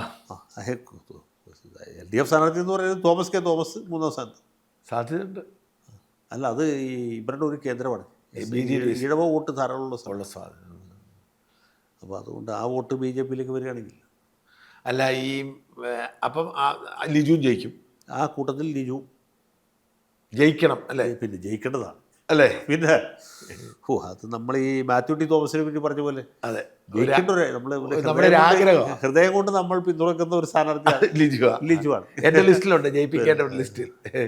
ലിജു എങ്ങനെയെങ്കിലും ജയിക്കണോ, ജയിച്ചു കാണണം, നമുക്കൊരാഗ്രഹം. നമ്മുടെ ഉള്ളുകൊണ്ട് ആഗ്രഹിക്കുന്ന ഒരു സ്ഥാനാർത്ഥി. പിന്നെ നമ്മൾ അടുത്തത് ആലപ്പുഴയും കഴിഞ്ഞു, കൊല്ലത്ത്. പക്ഷേ എൻ്റെ പ്രതീക്ഷ വലിയ പ്രകടനം UDF നടത്തുന്ന. ഇപ്പം കരുനാഗപ്പള്ളിയും കുണ്ടറയും മാത്രമേ ഉള്ളൂ. കരുനാഗപ്പള്ളിയും കുണ്ടറും അതുപോലും ഉണ്ടായിരുന്നില്ല. അതുപോലും ഉണ്ടായിരുന്നില്ല കഴിഞ്ഞ തെരഞ്ഞെടുപ്പ് വരെ. കരുനാഗപ്പള്ളിയിൽ മഹേഷ് ജയിച്ചു, കുണ്ടറയിൽ വിഷ്ണു ജയിച്ചു. അതിൻ്റെ കാരണം അത് രണ്ടും നിലനിർത്തും. അത് രണ്ടും നിലനിർത്തും. പ്രസൻറ്റബിളായിട്ടുള്ള കാൻഡിഡേറ്റ്സ് ഇല്ല എന്നുള്ളതാണ് അതിൻ്റെ ഒരു പ്രധാന പ്രശ്നം. കൊല്ലത്ത് കോഴിക്കോട് ജില്ലയുടെ തനിയാവർത്തനമാണ് കൊല്ലം. അപ്പോൾ പ്രതാപവർമ്മ തമ്പാനൊക്കെ ജയിച്ചതിന് ശേഷം പിന്നെ അവിടെ നിന്ന് ഒരു കോൺഗ്രസ്സുകാരും, പിന്നെ പത്മരാജൻ സാറും തെന്നല ബാലകൃഷ്ണപിള്ളയുള്ളപ്പോൾ അദ്ദേഹമൊക്കെയാണ് പണ്ട് ജയിച്ചിട്ടുള്ളത്. അവരുടെയൊക്കെ കാലശേഷം ഈ സാധനം ഇല്ലാണ്ടേ. ഇത്തവണ മാറ്റം ഉണ്ടാവില്ലേ? ഇത്തവണ മാറ്റം ഉണ്ടാകാൻ സാധ്യതയുണ്ട്. ബിന്ദു കൃഷ്ണ കൊല്ലത്ത് നല്ല വർക്ക് നടത്തിയിട്ടുണ്ട്. ജയിക്കുകയാണെങ്കിൽ ഇത്തവണ ജയിച്ചില്ലെങ്കിൽ ഒരിക്കലും ജയിക്കില്ല. നവർ നെവർ എന്ന അവസ്ഥയിൽ നിൽക്കുകയാണ്. ഷിബുവും ജയിക്കും. അവരുടെ രണ്ടാമത്തെ സ്ഥാനാർത്ഥി ഉല്ലാസ് കോവൂർ, അയാളും ജയിക്കും. വേറെ 2 സീറ്റായി. പിന്നെയുള്ളതൊക്കെ KKPP ആണ്. ചാത്തന്നൂരും BJPയും LDF ആയിട്ടാണ് മത്സരം. പുനലൂരും വലിയ അത്ഭുതമൊന്നും പ്രതീക്ഷിക്കുന്നു. പുനലൂരൊന്നും സംഭവിക്കും. പത്തനാപുരത്തും ചാടയമംഗലത്ത് നസീർ എന്ന് പറഞ്ഞ സ്ഥാനാർത്ഥിയാണ്. അയാൾ 5 കൊല്ലം വർക്ക് ചെയ്തതാണ്. പിന്നെ ചിഞ്ചു റാണിയാണ്. അപ്പോൾ അതുകൊണ്ട് ചടയമംഗലം ഒരു ഇടതുപക്ഷ കോട്ടയാണ്, എങ്കിലും ഒരു ഫൈറ്റ് ഉണ്ട്. പിന്നെ ചാത്തന്നൂരും നമ്മൾ പറഞ്ഞു. പിന്നെ പത്തനാപുരം, കൊട്ടാരക്കരയും പത്തനാപുരമാണ് ബാക്കിയുള്ളത്. കൊട്ടാരക്കരയിൽ ഐഷ പോറ്റി നല്ലൊരു സാന്നിധ്യം അവിടെ ഉണ്ടാക്കിയിട്ടുണ്ട്. പക്ഷേ ബാലഗോപാലിനെ തോൽപ്പിക്കാൻ പറ്റുമോ? അത് ഈ കൊട്ടാരക്കര എന്ന് വെച്ചാൽ പഴയ ബാലകൃഷ്ണപിള്ളയുടെ കൊട്ടാരക്കര അല്ല. അത് പഴയ നെടുവത്തൂർ മണ്ഡലം ഉണ്ടായിരുന്നു. നെടുവത്തൂർ സംവരണ സീറ്റാണ്. നെടുവത്തൂർ മണ്ഡലം ഇല്ലാണ്ടായപ്പോൾ ഈ നെടുവത്തൂരിൻ്റെ പ്രധാന ഭാഗങ്ങൾ മാർക്സിസ്റ്റുകാർ മാത്രമുള്ള ഏരിയ എല്ലാം കൂടിയിട്ട് കൊട്ടാരക്കരയ്ക്ക് പോയതാണ്. നമ്മൾ നിർബന്ധമായും ചർച്ച ചെയ്യേണ്ടത് ഗണേഷ് കുമാറിൻ്റെ രാഷ്ട്രീയ ഭാവിയെക്കുറിച്ചാണ്. പത്തനാപുരത്ത് ഗണേഷ് കുമാർ അഗ്നിപരീക്ഷയാണ് നേരിടുന്നത്, അതിൽ സംശയമൊന്നുമില്ല. ജ്യോതികുമാർ ചാമക്കാലം ഭയങ്കരമായിട്ട് അവിടെ ക്യാമ്പ് ചെയ്ത് കഴിഞ്ഞ 5 കൊല്ലമായിട്ട് പ്രവർത്തനം നടത്തുകയായിരുന്നു. അവിടെ അദ്ദേഹം ഒരു അന്തരീക്ഷം ഉണ്ടാക്കിയിട്ടുണ്ട്. പിന്നെ നമ്മൾ ഈ ഏറ്റുമാനൂരും കാഞ്ഞിരപ്പള്ളിയിലെ കണ്ട പോലെ കോൺഗ്രസ്സുകാർ കൈപ്പത്തിയിൽ വോട്ട് ചെയ്യാനുള്ളൊരു അവസരം എന്ന രീതിയിൽ വലിയ ഉത്സാഹത്തിൽ പ്രവർത്തിക്കുന്നു. ജ്യോതികുമാറിന് പണമുണ്ട്, മറ്റ് സൗകര്യങ്ങളുണ്ട്. പിന്നെ NSSുമായി ബന്ധപ്പെട്ട് ഉണ്ടായിട്ടുള്ള വിവാദങ്ങൾ, ഉമ്മൻചാണ്ടിയുടെ കുടുംബാംഗങ്ങളെ മുൻനിർത്തിയാണ് ചാണ്ടി ഉമ്മനെ കൊണ്ടുവന്നു. പിന്നെ മറിയ ഉമ്മനെ കൊണ്ടുവന്നു. ഏറ്റവും അവസാനം അച്ചു ഉമ്മനെ കൊണ്ട് പുള്ളി ഒരു വീഡിയോ ചെയ്യിച്ചു. ഇതെല്ലാം അതിൻ്റെ അകത്ത് വന്നു. അപ്പോൾ ഇങ്ങനെ ഒരു വലിയ സംഭവം. ഇപ്പോൾ ഈ ക്രിസ്ത്യൻ വോട്ടേഴ്സാണ് ഗണേഷ് കുമാറിൻ്റെ പ്രധാനപ്പെട്ട വോട്ട് ബേസ്. ക്രിസ്ത്യാനികൾ സ്ത്രീകളുമാണ്, പ്രത്യേകിച്ച് Pentecost, Marthoma, orthodox, non Catholic കമ്മ്യൂണിറ്റിയാണ്. അത് ശക്തമായിട്ടുണ്ട്. അപ്പോൾ ആ വിഭാഗത്തിൽ ഒരു ഇളക്കോട്ടാക്കാൻ വേണ്ടിയിട്ടാണ് ഉമ്മൻചാണ്ടി ഈ വികാരം അവിടെ കൊണ്ടുവരിക. ഇത് NSSമാരുടെ പ്രശ്നങ്ങളുണ്ട്. ഇങ്ങനെ ഒരുപാട് പ്രശ്നങ്ങൾ അവിടെ പുള്ളി ഉണ്ടാക്കിയിട്ടുണ്ട്. പക്ഷേ ഗണേഷ് കുമാർ ഡോൺ കെയർ ആയിട്ട് നിൽക്കുക, പുള്ളിക്കൊന്നുമില്ല. പിന്നെ CPMകാർക്ക് ഗണേഷ് കുമാർ ജയിച്ചേ തീരുമെന്ന് വലിയ നിർബന്ധമൊന്നുമില്ല. മനസ്സിലായി. അപ്പോൾ എല്ലാ ഘടകങ്ങളും ഗണേഷ് കുമാറിനെതിരാണ്. പക്ഷെ ഞാൻ ആത്മാർത്ഥമായിട്ട് വിശ്വസിക്കുന്നു എല്ലാ ഘടകങ്ങളും ഉണ്ടെങ്കിലും അവസാനം ഗണേഷ് കുമാർ പാസ് അങ്ങനെയുള്ള ചില സ്ഥാനാർത്ഥികളുണ്ടല്ലോ. ഞാൻ വിശ്വസിക്കുന്നില്ല. വിശ്വസിക്കുന്നതിന് കുഴപ്പമില്ല. ഗണേഷ് നല്ല മന്ത്രിയാണ്. എനിക്ക് ഗണേഷ് കുമാറിന് വ്യക്തിപരമായ എതിർപ്പുമില്ല. എങ്കിലും ജ്യോതിയുടെ കഷ്ടപ്പാടൊരു അസാധാരണ കഷ്ടപ്പാടായിരുന്നു. 5 വർഷം അവിടെ താമസിച്ച് 10-20,000 വീടുകളിൽ പോയി ഇതിനോടൊപ്പം 5 കൊല്ലം കൊണ്ട് മരണവും മറ്റേ കല്യാണവും ഒക്കെ ആയിട്ട് റിസൾട്ട് കിട്ടുമെന്നാണ് ഞാൻ പ്രതീക്ഷിക്കുന്നത്. നമുക്ക് നോക്കാം. നമ്മുടെ ഏറ്റവും പ്രധാനപ്പെട്ട ജില്ല തിരുവനന്തപുരമാണ്. അതിൽ നിയമം നമ്മൾ പറഞ്ഞു കഴിഞ്ഞു. നിയമത്തിൻ്റെ കാര്യം കഴക്കൂട്ടം പറഞ്ഞു കഴിഞ്ഞു. വട്ടിയൂർക്കാവിൽ മുരളീധരനാണ് സാധ്യത. അല്ല, അപ്പം വലിയ ഭൂരിപക്ഷത്തിലാണ് അവിടെ പ്രശാന്ത് ജയിച്ചിരിക്കുന്നത്. ഒന്നും കഴിഞ്ഞ തവണയല്ലേ? അതെ, കഴിഞ്ഞ തവണ മുരളീധരനായിരുന്നില്ലല്ലോ. ഞാൻ പറഞ്ഞു പ്രശാന്ത് നല്ല സ്ഥാനാർത്ഥിയാണ്. CPMൽ പ്രസൻറ്റബിളായിട്ടുള്ള ഒരു ചെറുപ്പക്കാരനാണ്. പിന്നെ അയാളെക്കുറിച്ച് ദോഷം പറയാനൊന്നുമില്ല. എന്നാലും നേരത്തെ പറഞ്ഞിട്ട് ആളുവില വളരെ പ്രധാനമാണ്. പിന്നെ ശ്രീലേഖ കുറച്ച് അടിയിലേക്ക് പോകും. സ്വാഭാവികമായിട്ടും ട്രയാങ്കുലർ ഫൈറ്റ് വരുന്നില്ല. ഇല്ല. അപ്പോൾ സ്വാഭാവികമായിട്ടും മുരളീധരനാണ് ഒരു മേൽക്കൈ. അന്യതാ ബി ജെ പിക്ക് കിട്ടുമായിരുന്ന കുറേ വോട്ടുകൾ കൂടി മുരളിക്ക് പോകും. അതാണ് അതിൻ്റെ പ്രത്യേകത. തിരുവനന്തപുരം സെൻട്രൽ അവിടെ സെൻട്രലിൽ ജോൺ ജയിക്കും. എല്ലാവർക്കും ഈ രിജുവിൻ്റെ കാര്യം പറഞ്ഞ പോലെ സ്നേഹം സ്നേഹമുള്ള ആളാണ്. മാത്രമല്ല ജോൺ ജയിക്കേണ്ട ആളല്ലേ, ജോണല്ലേ ജയിക്കേണ്ടത്. ജയിച്ച മന്ത്രി ജോൺ ഇതുവരെ MLA ആയില്ല എന്നുള്ളത് നമ്മുടെ നിയമസഭയുടെ ഒരു നഷ്ടമാണെന്ന് വിചാരിക്കുന്നതാണ്. നമ്മുടെ എത്ര 40 വർഷത്തിലധികം രാഷ്ട്രീയം ഇങ്ങനെ കടന്നു കഴിഞ്ഞിട്ട് ജോൺ ജയിച്ച മന്ത്രിയാവും അല്ലേ? മന്ത്രി ആവേണ്ടതാണ്. ശരിക്കും ധനകാര്യമന്ത്രി ആവണ്ട, പക്ഷെ അത് കൊടുക്കത്തില്ല. എന്തെങ്കിലും ഒരു മന്ത്രി ആയാൽ മതി. നമ്മുടെ കടന്നപ്പള്ളി ഇരുന്ന മാതിരി തുറമുഖമോ എന്തെങ്കിലും കിട്ടിയാൽ മതിയല്ലേ. പുള്ളിയുടെ ചിഹ്നം കപ്പലാണ്. കപ്പലാണ്. മിക്കവാറും തുറമുഖത്തിലെത്തും. തുറമുഖം അല്ല, അവിടെയുള്ള വിഴിഞ്ഞം തുറമുഖമുള്ളത്. പിന്നെ പാറശാലയിൽ ഹരീന്ദ്രൻ തന്നെ ജയിക്കും. ആർക്കും തോപ്പിക്കാൻ പറ്റും. നെയ്യാറ്റിൻകരയിൽ വലിയ മത്സരമാണ്. എനിക്ക് തോന്നുന്നു ആൻസലൻ സീറ്റ് നിലനിർത്തും. ഈ എക്സ്പയറി ഡേറ്റ് കഴിഞ്ഞ ശക്തൻ നാടരൊക്കെ പിന്നെ നാടാർ സ്പിരിറ്റ് വർക്ക് ചെയ്ത അല്ല, രണ്ടുപേരും ഒരു കമ്മ്യൂണിറ്റി. ആൻസലനും CSI നാടാരാണ് രണ്ടും. പിന്നെ കോവളത്ത് വിൻസെന്റ് അല്ല നെടുമങ്ങാട് അനിലെ ജയിക്കും. അല്ല, കോവളത്ത് വിൻസെന്റ് തന്നെയാണ് സാധനം. പക്ഷെ മറ്റേ സ്ഥാനാർത്ഥി ഗംഭീരനാണ്.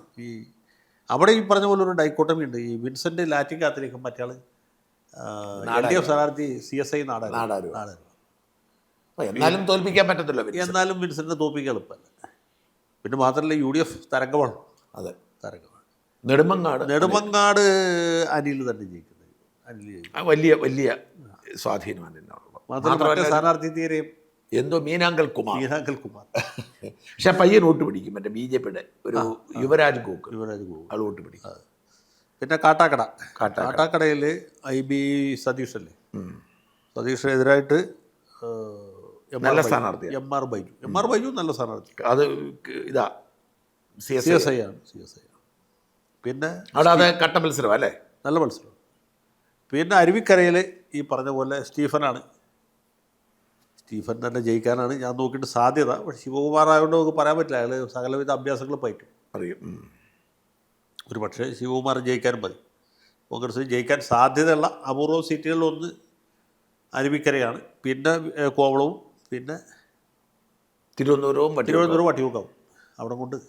പിന്നെ ആറ്റിങ്ങൽ ചെറിയ കീഴെന്നൊക്കെ പറയണത് രമ്യ ഹരിദാസ് തോറ്റു. ചിലവാൻ സാധ്യത കുറവാണ്. വാമനപുരം സുധീർ ഷപ്പാലോട്. അതെ, സുധീർ ഷപ്പാലോടാണ്. പക്ഷേ മറ്റാൾ ഏത് കാലത്ത് CPM ജയിക്കുന്ന സീറ്റ് 77 വരെ CPM നല്ല MLA DK. പിന്നെ വർക്കലയിൽ ജോയി തന്നെ ജോയി. അപ്പോൾ പൊതുവേ LDF മേൽക്കോയ്മയുള്ള ഒരു സീറ്റ്, ഒരു ജില്ലയാണ് തിരുവനന്തപുരം. പക്ഷേ തിരുവനന്തപുരത്ത് ഇപ്പോൾ 1-2 സീറ്റുകൾ അല്ലെങ്കിൽ 2-3 സീറ്റുകൾ കോൺഗ്രസ് ജയിച്ചേക്കും. അല്ല സാറേ, അങ്ങനെ എണ്ണി നോക്കുമ്പം എങ്ങനെ ഈ സാറേ 80 സീറ്റിൽ മേൽ കയറി വരും കോൺഗ്രസ്? അത് ഈ വീക്കായിട്ടുള്ള സ്ഥാനാർത്ഥികൾ ചിലപ്പോൾ ജയിക്കും. മനസ്സിലായി, വലിയ തരംഗത്തിലേക്ക് പോവുകയാണ്. അപ്പോൾ കോൺഗ്രസിൻ്റെ ഒരു സമുന്നത നേതാവുമായിട്ട് ഇന്ന് രാവിലെ ഞാൻ സംസാരിച്ചു. അദ്ദേഹം 85 സീറ്റൊന്നും പറയുന്നില്ല. പുള്ളിയുടെ കണക്ക് പറയാൻ 78 മുതൽക്ക് 82 വരെ സീറ്റാണ് UDF ജയിക്കും. അപ്പോൾ അവരത്ര പ്രതീക്ഷിക്കും. അതിൽ കൂടുതൽ പ്രതീക്ഷിക്കേണ്ട എന്നാണ് പുള്ളി പറഞ്ഞത്. ഞാനതിൽ കൂടുതൽ പ്രതീക്ഷിക്കുന്നത്. അപ്പോൾ ഞാൻ അദ്ദേഹത്തോട് പറഞ്ഞു, മറ്റേ പുള്ളിയുടെ ഇടപെടലില്ലായിരുന്നെങ്കിൽ പുള്ളി ചിരിച്ചു തന്നു. ഒരു 15 സീറ്റ് കൂടി കൂടുതൽ ജയിക്കുമായിരുന്നു. തീർച്ചയായും. സ്ഥാനാർത്ഥി നിർണ്ണയത്തിൽ ഇടപെട്ട നേതാവിനെ കുറിച്ചാണ് പറഞ്ഞത്. അദ്ദേഹം മുഖ്യമന്ത്രി KC വേണുഗോപാൽ മുഖ്യമന്ത്രിയാകാൻ സാധ്യത കാണുന്നുണ്ടോ? KC വേണുഗോപാൽ മുഖ്യമന്ത്രികളുടെ സാധ്യത വിദൂരമാണ്. കാരണം KC വേണുഗോപാലിൻ്റെ KC വേണുഗോപാലിനെ കുഴിക്കും. എങ്ങനെ? ഈ ജയിക്കാവുന്ന സീറ്റിൽ തോൽക്കാവുന്ന സ്ഥാനാർത്ഥികളെ നിർത്തി വെച്ചു. അതെ, അത് കൃത്യമായിട്ട് പറഞ്ഞാൽ ഒരു 90 സീറ്റിൽ കൂടുതൽ ഭൂരിപക്ഷം കിട്ടിയാലേ KC വേണുഗോപാലിന് ഇവിടെ സേഫ് ലാൻഡിങ് പറ്റും. റിസ്ക് കുറയും. എന്നിട്ട് മറ്റേ ഇരിക്കൂർ MLA രാജിവെപ്പിച്ചിട്ട് അദ്ദേഹത്തിന് അവിടെ മത്സരിച്ച് ജയിച്ച് നിസ്സാരമായിട്ട് കേരള മുഖ്യമന്ത്രി. പക്ഷേ ഈ 78-ലേക്ക് 75-ലേക്കൊക്കെ വന്നാൽ അത് പറ്റില്ല, റിസ്ക് എടുക്കാൻ പറ്റില്ല. അപ്പോൾ രമേശ് ചെന്നിത്തല, VD സതീശൻ എന്ന ഇതിലേക്ക് വരും. അവരിൽ ആർക്കാണ് കൂടുതൽ സാധ്യത? അതൊരു വലിയ ചോദ്യമാണ്. ഒരാളുടെ പേര് പറഞ്ഞാൽ മറ്റേ ആൾ നമുക്കെതിരാവും. മനസ്സിലായില്ലേ? അപ്പോൾ അതുകൊണ്ട് ആ ചോദ്യം എന്നോട് ചോദിക്കുന്നു. പിന്നെ ഷാജൻ സ്കറിയ ചോദിച്ചുകൊണ്ടും മറുനാടൻ്റെ പ്രേക്ഷകർക്ക് കേൾക്കാൻ താല്പര്യം ഉണ്ടാകും എന്നുള്ളതുകൊണ്ട് ഈ ചോദ്യത്തിൽ ഞാൻ ഒഴിഞ്ഞു മാറിയാൽ അത് ഭീരുത്വമാണെന്ന് വിചാരിക്കാൻ സാധ്യതയുള്ളൂ. സതീശനാണ് കഴിഞ്ഞ 5 കൊല്ലമായിട്ട് ഫൈറ്റ് ചെയ്തത്. ആർക്കും സംശയമില്ല, അദ്ദേഹത്തിൻ്റെ മുൻകൈയിലാണ് ഇതൊക്കെ നടന്നതെന്നുള്ള എല്ലാവർക്കും അറിവുള്ള കാര്യം. ഒരുപക്ഷെ വേറൊരാളായിരുന്നു പ്രതിപക്ഷ നേതാവെങ്കിൽ ഇത്രയും ഫലപ്രദമായിട്ട് നിയമസഭാ വേദിയിൽ പുറത്തുമൊക്കെ ആ രീതിയിൽ കൊണ്ടുപോകില്ല. പിന്നെ മൊത്തത്തിലുള്ള വർക്ക് കോർഡിനേറ്റ് ചെയ്തൊക്കെ അദ്ദേഹം. മറുപാതി പോകുമ്പോൾ ചെന്നിത്തലയാണ് കൂടുതൽ എക്സ്പീരിയൻസ് ഉള്ളതാണ്. എല്ലാവരും ഒരുമിപ്പിക്കാറിയാം. 82-ൽ നിയമസഭയിൽ വന്നാണ്. ദീർഘകാലം പാർലമെൻറ്റ് മെമ്പറായിരുന്നു, ഡൽഹിയിൽ പ്രവർത്തിച്ചിട്ടുണ്ട്, KSUവിൻ്റെ പ്രസിഡൻ്റായിരുന്നു, യൂത്തിൻ്റെ പ്രസിഡൻ്റായിരുന്നു, KPCC പ്രസിഡൻ്റായിരുന്നു വളരെ കാലം, ആഭ്യന്തരമന്ത്രിയായിരുന്നു. അപ്പോൾ സെക്കൻഡ് ഇൻ കമാൻഡ് എന്ന രീതിയിൽ എക്സ്പീരിയൻസ് ഉള്ള ആളാണ്. പാർട്ടിക്കാരെ യോജിപ്പിച്ചു കൊണ്ടുപോകാനും ഘടകകക്ഷികളെ കൂട്ടിക്കൊണ്ടുപോകാനും. ഘടകകക്ഷികൾക്ക് താല്പര്യം അദ്ദേഹത്തെ ആയിരിക്കും, കാരണം പുള്ളി കുറച്ചുകൂടി ഫ്ലെക്സിബിളാണ്. പ്രത്യേകിച്ച് കച്ചവട താല്പര്യമുള്ള ഘടകകക്ഷികൾക്ക് തീർച്ചയായിട്ടും. മുസ്ലിം ലീഗുകാരോട് ചോദിച്ചാൽ സ്വാഭാവികമായിട്ട് അദ്ദേഹത്തിൻ്റെ പേരെ പറയും, ചെന്നിത്തലയുടെ പേര് പറയത്തുള്ളൂ. അപ്പോൾ അങ്ങനെയൊക്കെയുള്ള ഘടകങ്ങളുണ്ട്. പിന്നെ രണ്ടുപേരും ആവട്ടെ, അതെ ഞാൻ പറഞ്ഞത്, രണ്ടുപേരും തുല്യ നിലയിൽ അല്ലെങ്കിൽ മറ്റു തരത്തിൽ വേറെ വേറെ രീതിയിൽ യോഗ്യന്മാരായിട്ടുള്ള ആൾ. അതിൻ്റെ സാധ്യത കാണും. ഉപമുഖ്യമന്ത്രിയായി കുഞ്ഞാലിക്കുട്ടി വരാനുള്ള സാധ്യത കാണുന്നുണ്ടോ? ഉപമുഖ്യമന്ത്രി സ്ഥാനം ലീഗ് ചോദിക്കില്ല എന്ന് പറഞ്ഞിട്ടുണ്ട്. പക്ഷേ കോൺഗ്രസ്സുകാർക്ക് അറിഞ്ഞു കൊടുക്കാം, ഞങ്ങൾ മഹാമനസ്കത കാണിക്കും. തെറ്റില്ലല്ലോ, കൊടുക്കാമല്ലോ അല്ലേ, അർഹതയില്ലേ? കൊടുക്കുന്നതിന് കുഴപ്പമൊന്നുമില്ല. ഒരു ഉപമുഖ്യമന്ത്രിക്ക് എന്താ പ്രത്യേകിച്ച് റോളൊന്നും, പേര് മാത്രമില്ല. രണ്ടാം നമ്പർ വണ്ടി കുഞ്ഞാലിക്കുട്ടിക്ക് ആണ്. അല്ലെങ്കിൽ പിന്നെ കുഞ്ഞാലിക്കുട്ടി ഉപമുഖ്യമന്ത്രി ആയിട്ടിരുന്നാൽ മതി, പുള്ളി സൂപ്പർ മുഖ്യമന്ത്രി ആയിരുന്നു നമുക്ക് ആഗ്രഹമുള്ളൂ, അത്രേ ഉള്ളൂ. അതെ. പിന്നെ കുഞ്ഞാലിക്കുട്ടി നമ്മൾ വിചാരിക്കുന്ന പോലെ അല്ല, പുള്ളി ഇടപെടാൻ നല്ല ആളാണ്, നല്ല വിദ്യാഭ്യാസമൊക്കെ ഉള്ള ആളാണ്. വിദ്യാഭ്യാസം മാത്രമല്ല, അദ്ദേഹത്തിന് കോമൺ സെൻസ് നന്നായിട്ടുണ്ട്. പിന്നെ ലീഗിലെ എല്ലാ നേതാക്കന്മാരിലും വെച്ച് വളരെ സെക്യുലർ ആയിട്ടുള്ള ആളാണ്. പുള്ളിക്ക് ഈ ജാതി മത ചിന്ത വളരെ കുറവാണ്. ഈ തീരെ ഇല്ലാന്ന് തന്നെ പറഞ്ഞു. എനിക്ക് മുനീറിനോടായിരുന്നു അടുപ്പുണ്ടായിരുന്നു. എനിക്ക് വ്യക്തിപരമായിട്ട് ഏറ്റവും സ്നേഹമുള്ള ആൾ മുനീറല്ലേ, അതിന് സംശയമില്ല. അത് ഞാൻ പറയും, കുഞ്ഞാലിക്കുട്ടിയും തുല്യ നിലയിൽ മനുഷ്യരുടെ ഇടപെടാൻ നല്ലതാണ്. ഞാൻ ഒരു സംഭവം പറയാം. അത് ഇത് നമ്മുടെ ഐസ്ക്രീം കേസ് രണ്ടാമത് വന്ന സമയത്ത് ഞാൻ MN സ്മാരകത്തിൽ ചെല്ലും. അപ്പോൾ നമ്മുടെ അച്ചുവേട്ടൻ എന്ന് വിളിക്കുന്ന MP അച്യുതൻ, പിൽക്കാലത്ത് രാജ്യസഭാ മെമ്പറായി, പുള്ളി ഇങ്ങനെ താടിക്ക് കൈ കൊടുത്തിരിക്കുകയാണ്. അപ്പോൾ എനിക്ക് എന്താ അച്ചുവേട്ടൻ ഇങ്ങനെ കച്ചവടത്തിൽ നഷ്ടം പറ്റിയ പോലെ ഇരിക്കുന്നത്? അപ്പോൾ അദ്ദേഹം പറഞ്ഞു, നമ്മൾ ഈ ജനയുഗത്തിന്, അന്ന് ജനയുഗം ഇറങ്ങുന്നില്ല, കൂട്ടിക്കിടക്ക്, ജനയുഗത്തിന് വാർഷിക പതിപ്പ് ഇറക്കാറുണ്ട്, ഇതിൻ്റെ ലൈസൻസ് പോകാതിരിക്കാൻ വേണ്ടി മാത്രം, അത് മാത്രമേ ആകെ ഇറക്കൂ. അപ്പോൾ ഇതിലേക്ക് കുറേ പരസ്യങ്ങൾ നമ്മൾ പറഞ്ഞു വെച്ചത്. ആരോട്? സർക്കാർ പരസ്യങ്ങൾ കുഞ്ഞാലിക്കുട്ടിയോട്. പുള്ളി തരാമെന്ന് പറഞ്ഞത്. അപ്പോഴാണ് ഈ വിവാദം ഉണ്ടെങ്കിൽ ഇനിയിപ്പോൾ എങ്ങനെ അവിടെ പോയി ചോദിക്കും? പറഞ്ഞ മനസ്സിലായി. അപ്പോൾ ഈ ജനയുഗത്തെ പോലും അങ്ങനെ പുള്ളിക്ക് ആരോടും പ്രത്യേകിച്ച് ഒരു വിരോധവും വൈരാഗ്യം ഒന്നുമുള്ള ആളാണ്. കഴിയാവുന്ന രീതിയിൽ എല്ലാവരും സഹായിക്കും.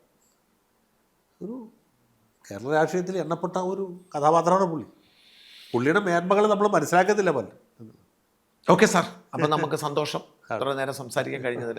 ജനങ്ങളെ കാത്തിരിക്കുന്ന ഒരുപാട് ചോദ്യങ്ങൾക്കാണ് ആളുകളുടെ ആശങ്ക മാറുന്നത്. Thank you very much.